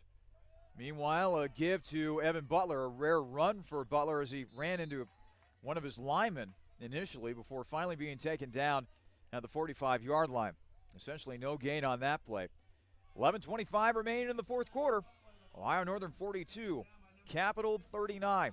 This is a Crusaders squad that is looking to break a long losing streak that stretches back to last season. Remember, Capital only had 1 win the entire 2017 campaign, winless. Entering play today, looking to change that this afternoon, and they have a big chance here. 2nd and 10. Capital at their own 45. Wibbler back to pass. Throws. Passes incomplete as he was trying to hook up with Evan Butler once again, but a little too tall for Butler. And on the coverage was Jared Tepe. Yeah, a little too tall, a little bit too far that time. Wibbler got to take a second or two, let the play develop a little longer. He had a little bit more time. The pocket wasn't collapsing as bad as it has in previous games, previous drives. But Butler definitely going to be looked at a lot more with the loss of Barnett here in the second half. 3rd and 10. Capital still at its own 45. They need to get it to the Ohio Northern 45. Wibbler goes back to pass. Looking, and he'll be sacked. Back at the 38-yard line. Making the sack for Ohio Northern was big old number 99, Gabriel Hirsch, freshman out of Elyria, Ohio. Big play that time by Hirsch. That's something really needed. 4th and 16 now. That was a big loss. Capital, all they can do now is punt this ball off and try to get another stop. But there was a chance right there to come back, answer back after ONU just scored. So Capital now, time winding down. They have not a lot of room for mistakes here, so they really need to get a stop. Pertussit will be on to punt the football away for Capital. Meanwhile, sitting at his 21 is Saalfeld. And Pertussit with a nice punt. This will back Saalfeld up inside his 15, and he'll fair catch this bad boy at the 14-yard line. Nice job by Wyatt right there, pinning Ohio Northern deep. And now let's see if Capital's defense can come through here with a big stop. This is a defense that has had trouble giving up big plays, but at the same time not making big plays. What I mean by that is forcing fumbles and recovering fumbles, getting interceptions, sacking the quarterback. There have been a couple sacks for Capital today. And Capital, one of the few teams in Division III football who has yet to record a defensive touchdown this year. So keep that in mind. 10:03 left to play in the 4th quarter. Ohio Northern 42, Capital 39. Anthony McFadden, who's been on his A game today, he's in the shotgun. He'll take the snap and he'll hand off to Marks. who scored on the last play with a receiving touchdown. He's dragged down on the play by Kobe Swackhammer, sophomore out of Sunbury, Ohio. Only a gain of 1 on the play for Marks as we tick under 10 minutes to play in the fourth quarter. ONU continually trying to run the ball in each and every drive so far in this second half, and every single time so far it's been 1, maybe 2 yards. I think in these next 9.5 minutes they're going to start going away from it a little bit more, and Chad Rex is going to get targeted. If he couldn't anymore, he's going to get a couple more pass attempts. Marks is going to leak out on the side as well in the receiving position. Marks with another run, and gang tackling right there. Drew Seelig, LaShawn Sanders Jr. stuck his nose in there defensively. There was nowhere to go for Marks right there, as he's lucky to get 1 yard out of that play. So here we go. 3rd and 7. Ohio Northern facing a 3rd and long situation from their 17-yard line as we tick under 9 minutes to play in the fourth quarter. McFadden will set up in the shotgun. He'll have 3 wideouts to the near side, 1 to the far side. Marks continues to be his tailback. He's on McFadden's left hip. McFadden will go back to throw. He'll roll to his right. Throws. It is caught. Clutch catch that time by Chad Rex. He had to really extend those arms and get his paws on the ball, but he makes the catch and he prolongs this Ohio Northern drive. Chad Rex's momentum was taking him towards the near sideline, towards the Capitol bench over here. Not a great pass that time at McFadden. Threw it behind him. He had to stop his feet, come back, bring his arms around the other way, slide and make the catch. That's one of the more athletic plays you're going to see at any level of collegiate football. Rex with 10 catches, 142 yards, and 2 touchdowns. Pump fake. McFadden, he's going to go deep. Got a man, and it is complete. The catch is made. Thought for a moment that Caleb Salfeld did not make the catch, but he got his 2 hands under the football, and now Ohio Northern has a chance to put some breathing room between themselves and Capital here. They have it down to the Capital 22-yard line. Another great catch that time by Salfeld. McFadden he aired that one out all the way deep into the Capital zone. Capital really have to bear down here. Really got to pressure McFadden and try to come up with a stop here. 1st and 10. McFadden back to throw once again. Looking deep. Looking for Rex, and Rex makes the catch. No, it's incomplete. Kern made the catch, but he was not able to get a foot down. So that will go down as an incomplete pass. How about that? I don't know. To me, from our view, that looked like he had multiple steps down, but maybe the refs saw something differently. Maybe they didn't see he got it in. He might have not had full possession of the ball when he was in bounds. So a couple different things could have happened there, but a big sigh of relief there for Capital, because it could have been a touchdown and an even bigger lead here. Give to Marks, and Marks will, move the pile big time as he takes it inside the 15 down to the 14-yard line. Sets up a 3rd and 1. As we tick under 7.5 to play in the fourth quarter. The best that Capital can do right here, try to hold Ohio Northern to a field goal, and then try to drive for what would be the potential game-winning touchdown. But first, defense has got to make a big stop right here. And if Capital gets the ball back, they're going to need to use as little time as possible, because it's going to be a 2-score game if ONU punches it in right here. McFadden will hand off. This will be a run up the middle, and more than enough for the first down, as pushing his way to the 9-yard line was Brock Martin. So now a fresh set of downs here for Ohio Northern. Polar Bears leading Capital 42-39, 6:55 and counting in the fourth quarter. But Ohio Northern is driving and looking to potentially put the nail in the coffin for Capital right here. McFadden once again in the shotgun. He'll hand off. It'll be another run up the middle. Is he in? He's down to the 1-yard line is Brock Martin. Martin nearly broke the plane that time, but didn't have enough to get in. So now it's going to be 1st and goal from the Capital 1-yard line. And he hit the 1 before he could cross the plane with the ball, but not looking good right now for Capital. 2nd and 1. About to punch this one in right here. Down 3 and tack on 7 more. It's like I said before, a 2-possession game. So if Capital wants to get the ball back, they're going to need to do it quickly, and they're going to need to get an onside kick and go back and down and score. Anthony McFadden, meanwhile, will set up in the shotgun on the second to go for the 1-yard line. 2 wideouts to the near side. The tailback is Brock Martin. And the give is to McFadden, and McFadden pushing his way in. Is he into the end zone? Still waiting for a signal. Still waiting for a signal. He's in. Touchdown. Ohio Northern. Ohio Northern 48, Capital 39. So now Ohio Northern coming up here with the extra point, looking to make it a 10-point advantage with a little over 5.5 to play in regulation. Boy, you just go back to that third down and long play where Rex made that clutch catch back at the Ohio Northern 45-yard line. Really kept this drive going, and it eventually allows Ohio Northern to punch its way into the end zone.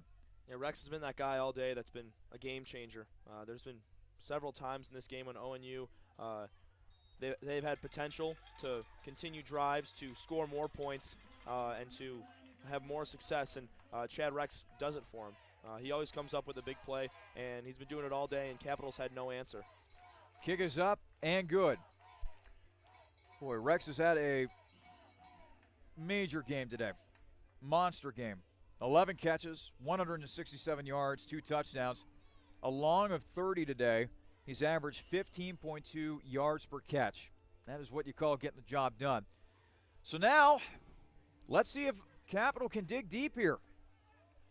Like we said, this has been a much, much, much more competitive game than it ever was last week against Mount Union. And Capital has shown some grit here today, virtually matching Ohio Northern punch for punch offensively. Does Thomas Wibbler and crew have one last gasp in them? Can they somehow get a score here? And then perhaps could Capital get an onside kick?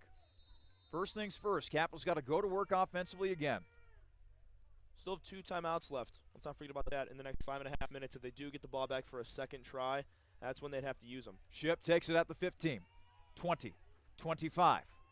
He'll spin around, 30, 35. Down to the 38-yard line. Impressive return right there by Antoine Ship. Good field position for Capital. Here we go. Let's see if Thomas Wibbler can keep Capital in this game moving forward. Down by 10. Ohio Northern 49, Capital 39. 5.5 minutes to play in the fourth quarter. Thomas Wibbler has had a sensational game today. 27 of 40 through the air, 371 passing yards, 4 passing touchdowns. 3 wideouts to the near side, 1 to the far side. And still no sign of David Barnett, by the way, who left with what appeared to be a shoulder injury. Wibbler will go back to throw. His pass complete to Dar Stanford, who makes the catch at the Capital 45-yard line. That'll be a gain of 6 on the play, as Capital will probably need to increase the tempo a little bit here moving forward. Time is of the essence, and you need to be able to not only score, but score quickly. Exactly. Down double digits. That's, like I said, 2 different possessions. They're about to go under 5 minutes here, and they're looking at the offensive coordinator looking for the play. That's taking 15, 20 seconds off the clock. Wibbler being hounded. He'll throw. It's caught by Evan Butler. Butler will make a couple men miss, and he gets a first down. Boy, Wibbler was just about to get sacked back at the 36-yard line, but he had the wherewithal to find Evan Butler on a pass play. Butler, meanwhile, showcasing a couple of nice moves in the open field, enough to pick up a Capital first down. That's great focus that time there by Wibbler, though. About to go down, being dragged down by the jersey, just dumps it off to Butler. It was a heck of a job. Really impressive. Wibbler with 4 wideouts on this 1st and 10 from midfield. He'll go back to throw. Caught by Stanford. Picks up a first down as he'll be tackled down at the 38-yard line of Ohio Northern. And Capital now really starting to up the tempo a little bit. They're ready to run a play once the chains are set. They are. Wibbler now takes the snap. Throw. Complete to Stanford. Another first down. Down to the 25-yard line. Charlie, ONU doesn't like this pace right now. Capital's moving very, very quickly. Right when the chains are set, they let the ball off. And Stanford and Butler, the bread and butter right now, both getting open and picking up big yardage, and they're knocking on the door right now, about to score, and they still have a lot of time left. This could be really good right now for Cap. 1st and 10, Capital from the Polar Bear 24. Wibbler, throw, it is incomplete. Man, he had Wyatt Pertusa, but just out of the reach of Wyatt that time. In on the coverage for Ohio Northern was Ty Pegram. Almost had it that time. Pertusa right through his hands. Great pass that time from Time's right there. It was really close. Just under 4 minutes to go. A couple more chances here. 2nd and long. I think Cap's going to be able to get this one right here. They just got to stay calm, and with the clock stopped right now, they can settle down, get a play together, and let it develop and show some success right here, number 17. 2nd and 10. Wibbler in the gun from the 24. Wibbler throws. It is incomplete. Boy, that was a dangerous pass right there. The intended target for Wibbler that time was Nick Scott, but that was nearly picked off by Mark Niles, the middle linebacker. Mark Niles really close that time, leaped up in the air, almost got a finger on it. After it had, hit the hands of the receiver at that time, it was still up in the air, but just hit in the middle of no man's land. There's been several of those balls today that have deflected up in the air, but Capital's been lucky enough not to have them picked off. 3rd and 10. Capital from the Polar Bear 24-yard line. Wibbler back to throw. Looks downfield. Throws incomplete. He was looking to hook up with Cameron Lee once again, but Lee not able to make a play on that ball. And no choice here for Capital. I think you got to go for it here on this 4th and 10 from the Polar Bear 24. You got to go for it. 4th and 10. You get the first down here. Stays alive. You don't. They turn it over. 3.5 minutes. I would not call it over because Capital could get a stop, 3 and out, and then get the ball right back. But that takes up another 1.5 minutes of time, and Capital needs it right here. Wibbler's got to take him right now, 4th and 10. Spotted at the 24. Wibbler goes back to throw. Throws complete to Dar Stanford inside the 15 as he makes the catch at the Polar Bear 12-yard line. A clutch hookup between the former Zanesville products. Wibbler to Stanford. 1st down, Capital. Another great pass that time by Wibbler. Kind of low on Stanford, but Stanford's an athletic enough guy to be able to squat down, maybe just sit down, catch that ball right in his hands. Another great play and another fresh set of downs here with limited time, but Capital working very diligently right now. 1st and 10, Capital from the Polar Bear 12-yard line. Wibbler in the shotgun with 3 wide receivers bunched to the far side. He goes to the far side, and that is actually incomplete. I meant to say that the receivers were bunched to the near side. He ends up going in the direction of Chad Davis, who was split out wide to the right.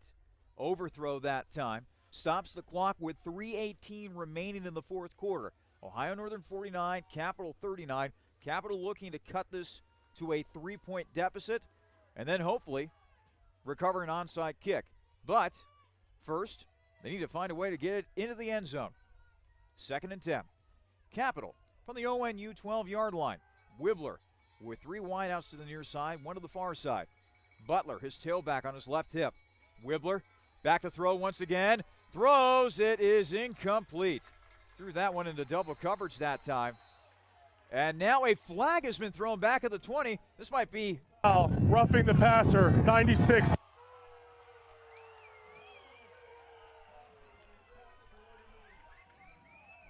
Circle that play right there.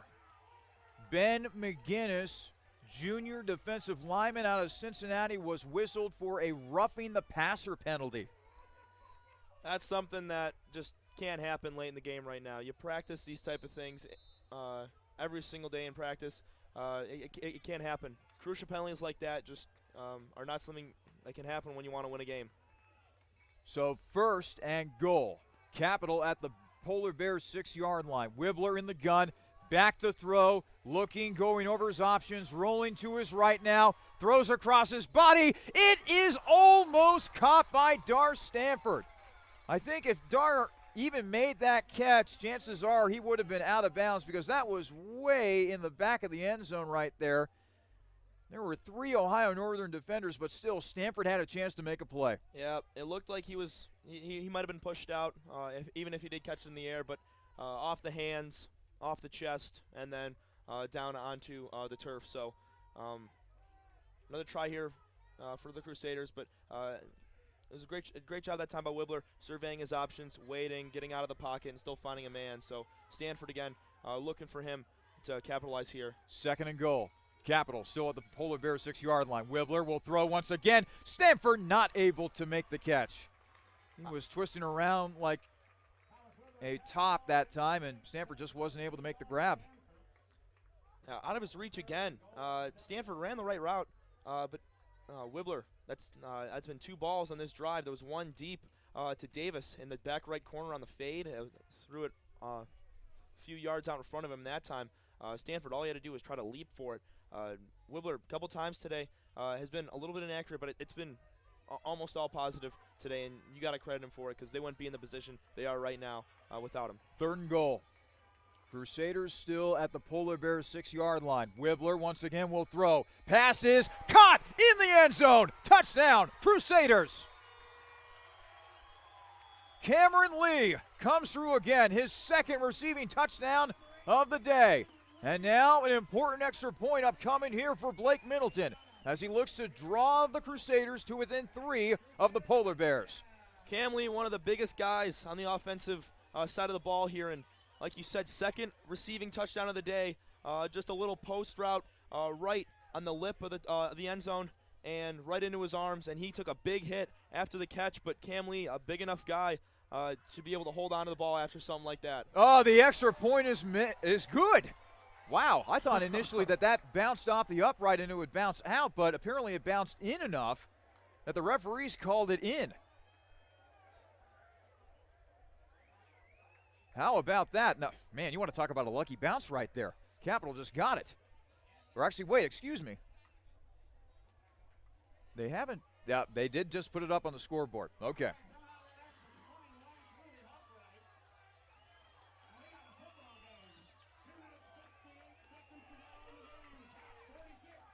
So, 2:58 remaining in the 4th quarter. Ohio Northern 49, Capital 46. 2:58 to play. Okay, 2 timeouts remaining for Capital. Do you have to go with the onside kick here, or do you think Capital should kick it deep here? Go through the thought process with me if you could. They could do 2 different things. I watched the game 2 weeks ago. It was actually Michigan State. They punted the ball off. It was a 4th and long with about a minute and a half left. They trusted their defense. It was against Penn State. 3 and out against Penn State, and then took the ball back all the way down, scored the touchdown for the win. If they are able to hold ONU's offense to a 3 and out or less, or maybe 1 first down, then they could be able to get the ball back. But I don't know. Rex has been too dominant today, and I think I don't know what they're going to do. This is going to be an onside kick. It was popped up in the air, but it was caught by Chase Rose, who makes the catch near midfield. Well, now it's up to Capital's defense to force a stop here. Capital does have 2 timeouts remaining. You would think that Ohio Northern would just try to bleed this clock as much as they can with the run game. So just trying to do some quick math in my head.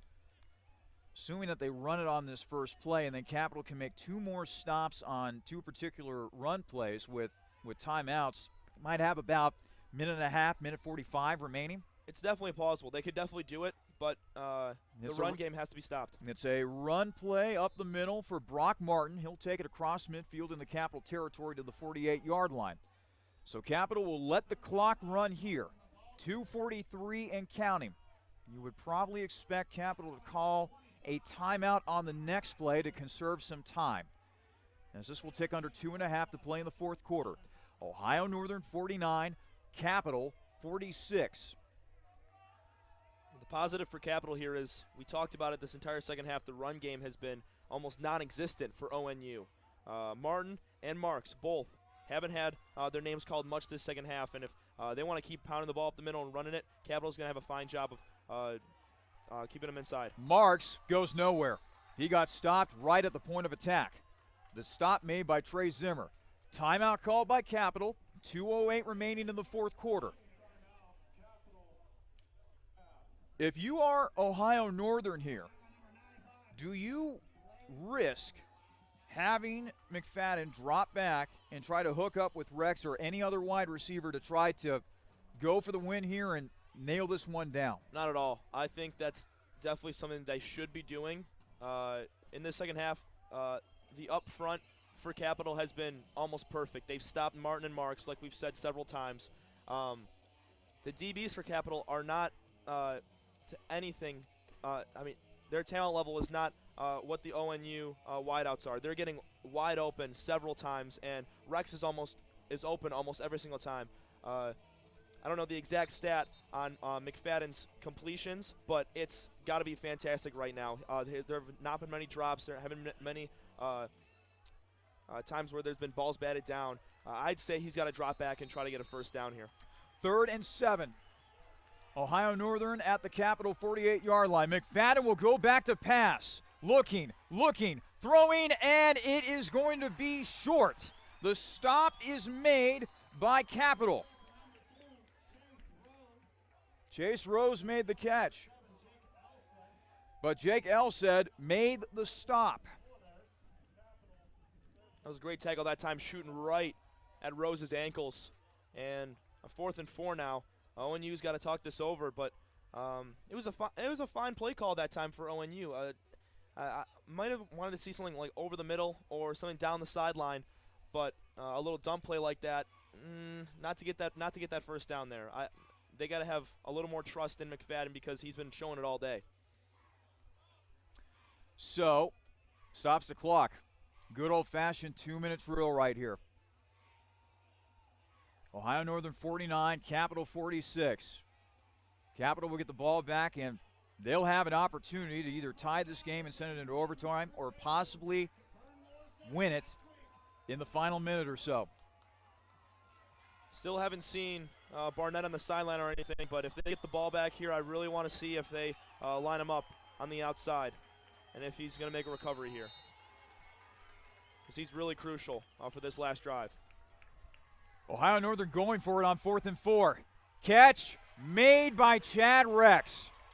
Wow. That is a gutsy call right there by Ohio Northern, but they go to the guy that has been making plays for them up and down the field all day long. Rex making his 12th reception of the game. Capital has no timeouts remaining, and it looks like Ohio Northern will be able to get out of Bexley with a win. Meanwhile, this will go down as one of the more frustrating losses for Capital because, unlike many games this year, Tom, they were in it. Yeah. Again, I can't harp upon this enough. Much more competitive than what the game was last week, but because of that reception by Rex and Capital's inability to stop the clock, now they're out of timeouts. They'll have no choice but to watch Ohio Northern take a knee. The other game I can really think of was Marietta. That's true. That was a dogfight as well, and Heidelberg. That was also a game where they made a huge comeback. Capital's in a lot of their games. Some of the teams they play do outmatch them, but a lot of the games they're playing are dogfights. This is a very competitive team. There's some bounces that don't go their way, and there's some plays that happen that just are extremely unfortunate, and it just happens sometimes, and you hate to see it right now. Just missing by at least 3 points, but Capital played their hearts out today. An amazing day on the offensive side of the ball, defensive side of the ball in the second half as well. They really showed out, but we just got to move on to next week. So, a knee taken by McFadden once again. And it looks as though that'll be the final play of the game, as both teams will now meet at midfield to shake hands. Well, it was a very entertaining game here at Polar Field at Bernlohr Stadium today. But once again, Capital falls, this time by a final score of 49-46. They gave it their all. Thomas Wibbler kept them in this game. 5 passing touchdowns, over 400 yards passing. But in the end, Capital couldn't make enough stops defensively as they fall to Ohio Northern 49-46. Stay tuned. We will have for you the Byers Airport Subaru post-game show as we will wrap things up from Bexley in just a moment. You have been listening to and watching a presentation of Crusaders football here on the Capital Sports Network. It's the perfect sports bar because it's not just a sports bar. I'm Gary Calico, founder and president of Rusty Bucket. A lot of families build their sports world around the bucket. It's not just a guy's night out. You can bring your wife, you can bring your kids. We get a lot of groups in after games. Great place after the game. Kids love to come here. The Rusty Bucket Restaurant and Tavern. The Rusty Bucket is a proud supporter of the Capital Crusaders. Visit us after the game at 2158 East Main Street and grab life by the bucket. New vehicles, reliable pre-owned vehicles, top-notch, high-quality service technicians, and friendly, trustworthy sales associates dedicated to customer service. Byers Airport Subaru in Columbus is ready to get you into the vehicle that you were meant for. Stop by to see our selection at 401 North Hamilton Road in Columbus and take a test drive, or call Byers Airport Subaru at 877-265-9695 today. Byers Airport Subaru is a proud supporter of Crusader Athletics. Subaru, confidence in motion.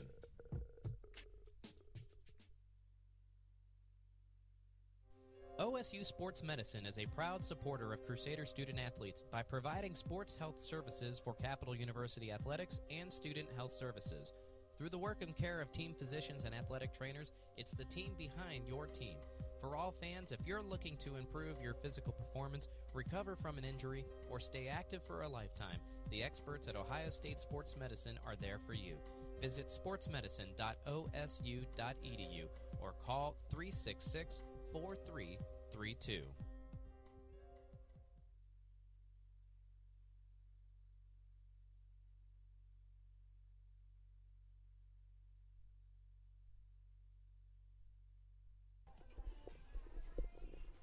Welcome into the Byers Airport Subaru postgame show. Today, another frustrating loss for Capital as they fall in a shootout to Ohio Northern by a final of 49-46. I'm Charlie Danis, joined in the broadcast booth today by Tom Cavanaugh, who I think filled in beautifully actually today for my previous broadcast partner, Jimmy Bloomfield, who was away today. Tom, we were treated to a very exciting game. Both offenses were going up and down the field. It just kind of had that feel of who would have the ball last, who'd be able to make one more big play. Unfortunately for Capital, that team was Ohio Northern. Yeah, Ohio Northern had, like you said, one more big play, and one more big play was, at least in this game, one more big stop. Who could come up on the defensive side and get the ball back one more time? Both offenses really showed out today. Both. You can see it on the score, 49-46. That's a lot of points, Charlie. Both teams threw the air, threw the ball fantastically. Run game for both was a little iffy, but you got to credit both teams. You got to credit Capital for competing with such a solid offensive team like ONU. But dice rolls a certain way sometimes, and it's tough to see. It's tough to bounce back from. But I got faith in these guys, and they're gonna pick up a win soon. It's now time to name today's Play of the Game and Player of the Game, brought to you by Pepsi. And Tom, it's intertwined. We were talking during the break about who we should think be the player of the game, and he made a lot of big plays. Let's start with player of the game, Chad Rex. What a game it was for the senior wide receiver from Florida. 12 catches, 175 yards, 2 touchdowns. He was seemingly making big plays all over the field for Ohio Northern. Which particular play stood out to you? We talked about it as they were going down on their final drive. It was a 3rd and long at about the 30-yard line, 35-yard line, and McFadden let it go. Rex's momentum was coming towards the near sideline, and he had to stop on a dime, come back, and slide down on the ground and make a catch only a few feet above the turf. That play changed the game because they got him the first down, and after that, they went first down after first down all the way down to the 1-yard line where they punched it in, and that was the game. So that play right there, like we talked about earlier, he had multiple plays where they were just game-changing, and they changed the momentum of the game, and they changed how ONU was going to go about their drives and their success, and it was all Chad Rex, and that play in general was the one. Let's go ahead and now take a look at the statistics of this game, and boy, a lot of impressive offensive stats put up by both teams. Let's start with the individual statistics. We start with Ohio Northern. Anthony McFadden, 24 of 34 through the air for 373 passing yards and 4 passing touchdowns. He also ran the ball 7 times, net gain of 0 rushing yards, but did have a rushing touchdown in this game. A.J. Marks goes for 100 yards on 23 carries and a rushing touchdown. Brock Martin, 11 carries for 42 yards and a score. And receiving the ball, Chad Rex, 12 catches, 175 yards and 2 scores. Chase Rose, 6 catches for 61. Caleb Salfeld, 4 catches, 81 yards and a touchdown. A.J. Marks, 1 catch, 47 yards that went for a touchdown. And Ryan Rockwell with 1 catch and 9 receiving yards. Meanwhile, for Capital, what a game it was for Thomas Wibbler. 33 of 52 through the air, 426 passing yards, 5 touchdowns on the day through the air. Andrew Ray ends up being your leading rusher for Capital, 8 carries for 28 yards. Thomas Wibbler, 4 carries for 6. Dylan Schoonover, 2 carries for a net total of no yards. And then receiving, Dar Stanford, 12 catches, 143 yards and 2 scores. David Barnett, 8 catches, 139 yards and a score. Evan Butler, 7 catches, 62 yards and a touchdown. Wyatt Pertusit, a pair of catches for 43. Cameron Lee, a pair of catches, 15 yards. Both those catches went for scores. And Dylan Schoonover, he had 1 catch for 15. Chad Davis had 1 catch for 9. And Sam Pickett had 1 catch for 7. Sam, as we take a look a little bit at the team statistics, what stands out to you? The pass yards, 100% for both squads. 373 yards for ONU, and for Cap, 433. That's a lot of scoring. That's a lot of yardage. Total offense, too, is almost right there with it. 509 for ONU and 461 for Cap. So 433 out of 461 of the yards were passing in the air for Capital. So they are a pass-first team, and they did a really good job of it today. Wibbler handled himself in the best possible way, and his receivers did the same. And we hope for the best with Barnett. We hope that he's healthy, and we hope that he's going to come back next week and make just as big as an impact as he did this week.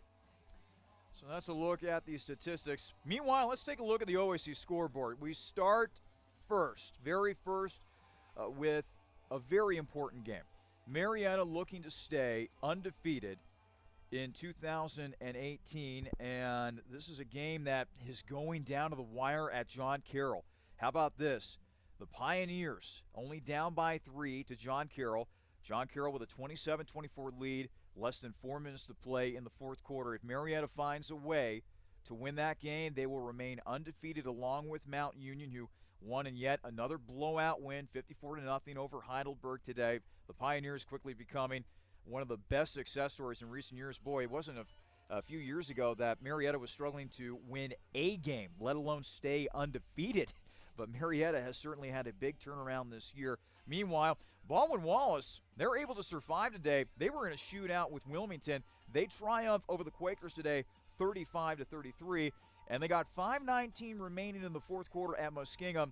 Tied game between Otterbein and Muskingum, 14-all between the Muskies and the Cardinals. Cardinals still looking for their first win within conference play. Muskingum looking for only their second win in OAC play. So, with the win today, Ohio Northern was able to improve to 5-2 overall and 4-2 within OAC play. Capital, meanwhile, well, the tough season continues for the Crusaders as they now drop to 0-7 overall and 0-6 within OAC play. Tom, next week, Capital entering the rivalry game. Otterbein, Capital, I'm sure as a Capital athlete you've been preached about the importance of the Otterbein game. Doesn't matter what the sport is. It is a Crusaders' objective to beat the Cardinals at whatever sport. That will certainly be the case today when the Crusaders make the trip up to Westerville next week.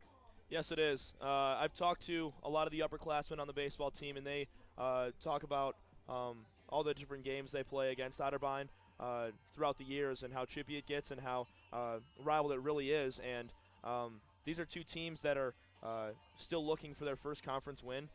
Capital looking for their first overall, and I think this is going to be an absolute dogfight. I think this matchup is going to be just as good as we saw today. And if Capital is going to win any game this year, it's going to be this one against Otterbein, and they got to get up for this one. They have to bounce back after a grueling loss like this, And I think they will. And I think this week, Rogaszewski and the rest of the staff are going to get them ready, and they're going to head out to Audubon and have themselves a great game.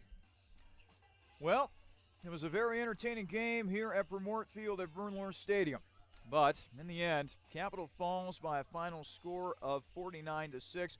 For my broadcast partner, Tom Cavanaugh, this is Charlie Danis saying so long from Bexley, Ohio. This is a message for the nurses among us, for those who dream of saving lives, for those who are driven to improve care, and for those ready to help heal what's broken, be it a single bone fracture or an entire hospital system. Capital University's advanced nursing programs are built for you. Engaged faculty, immersive learning, and intimate classes where you'll know everyone's name. To learn more, visit capital.edu/nursing. Advanced nursing at Capital University, for those driven to do more.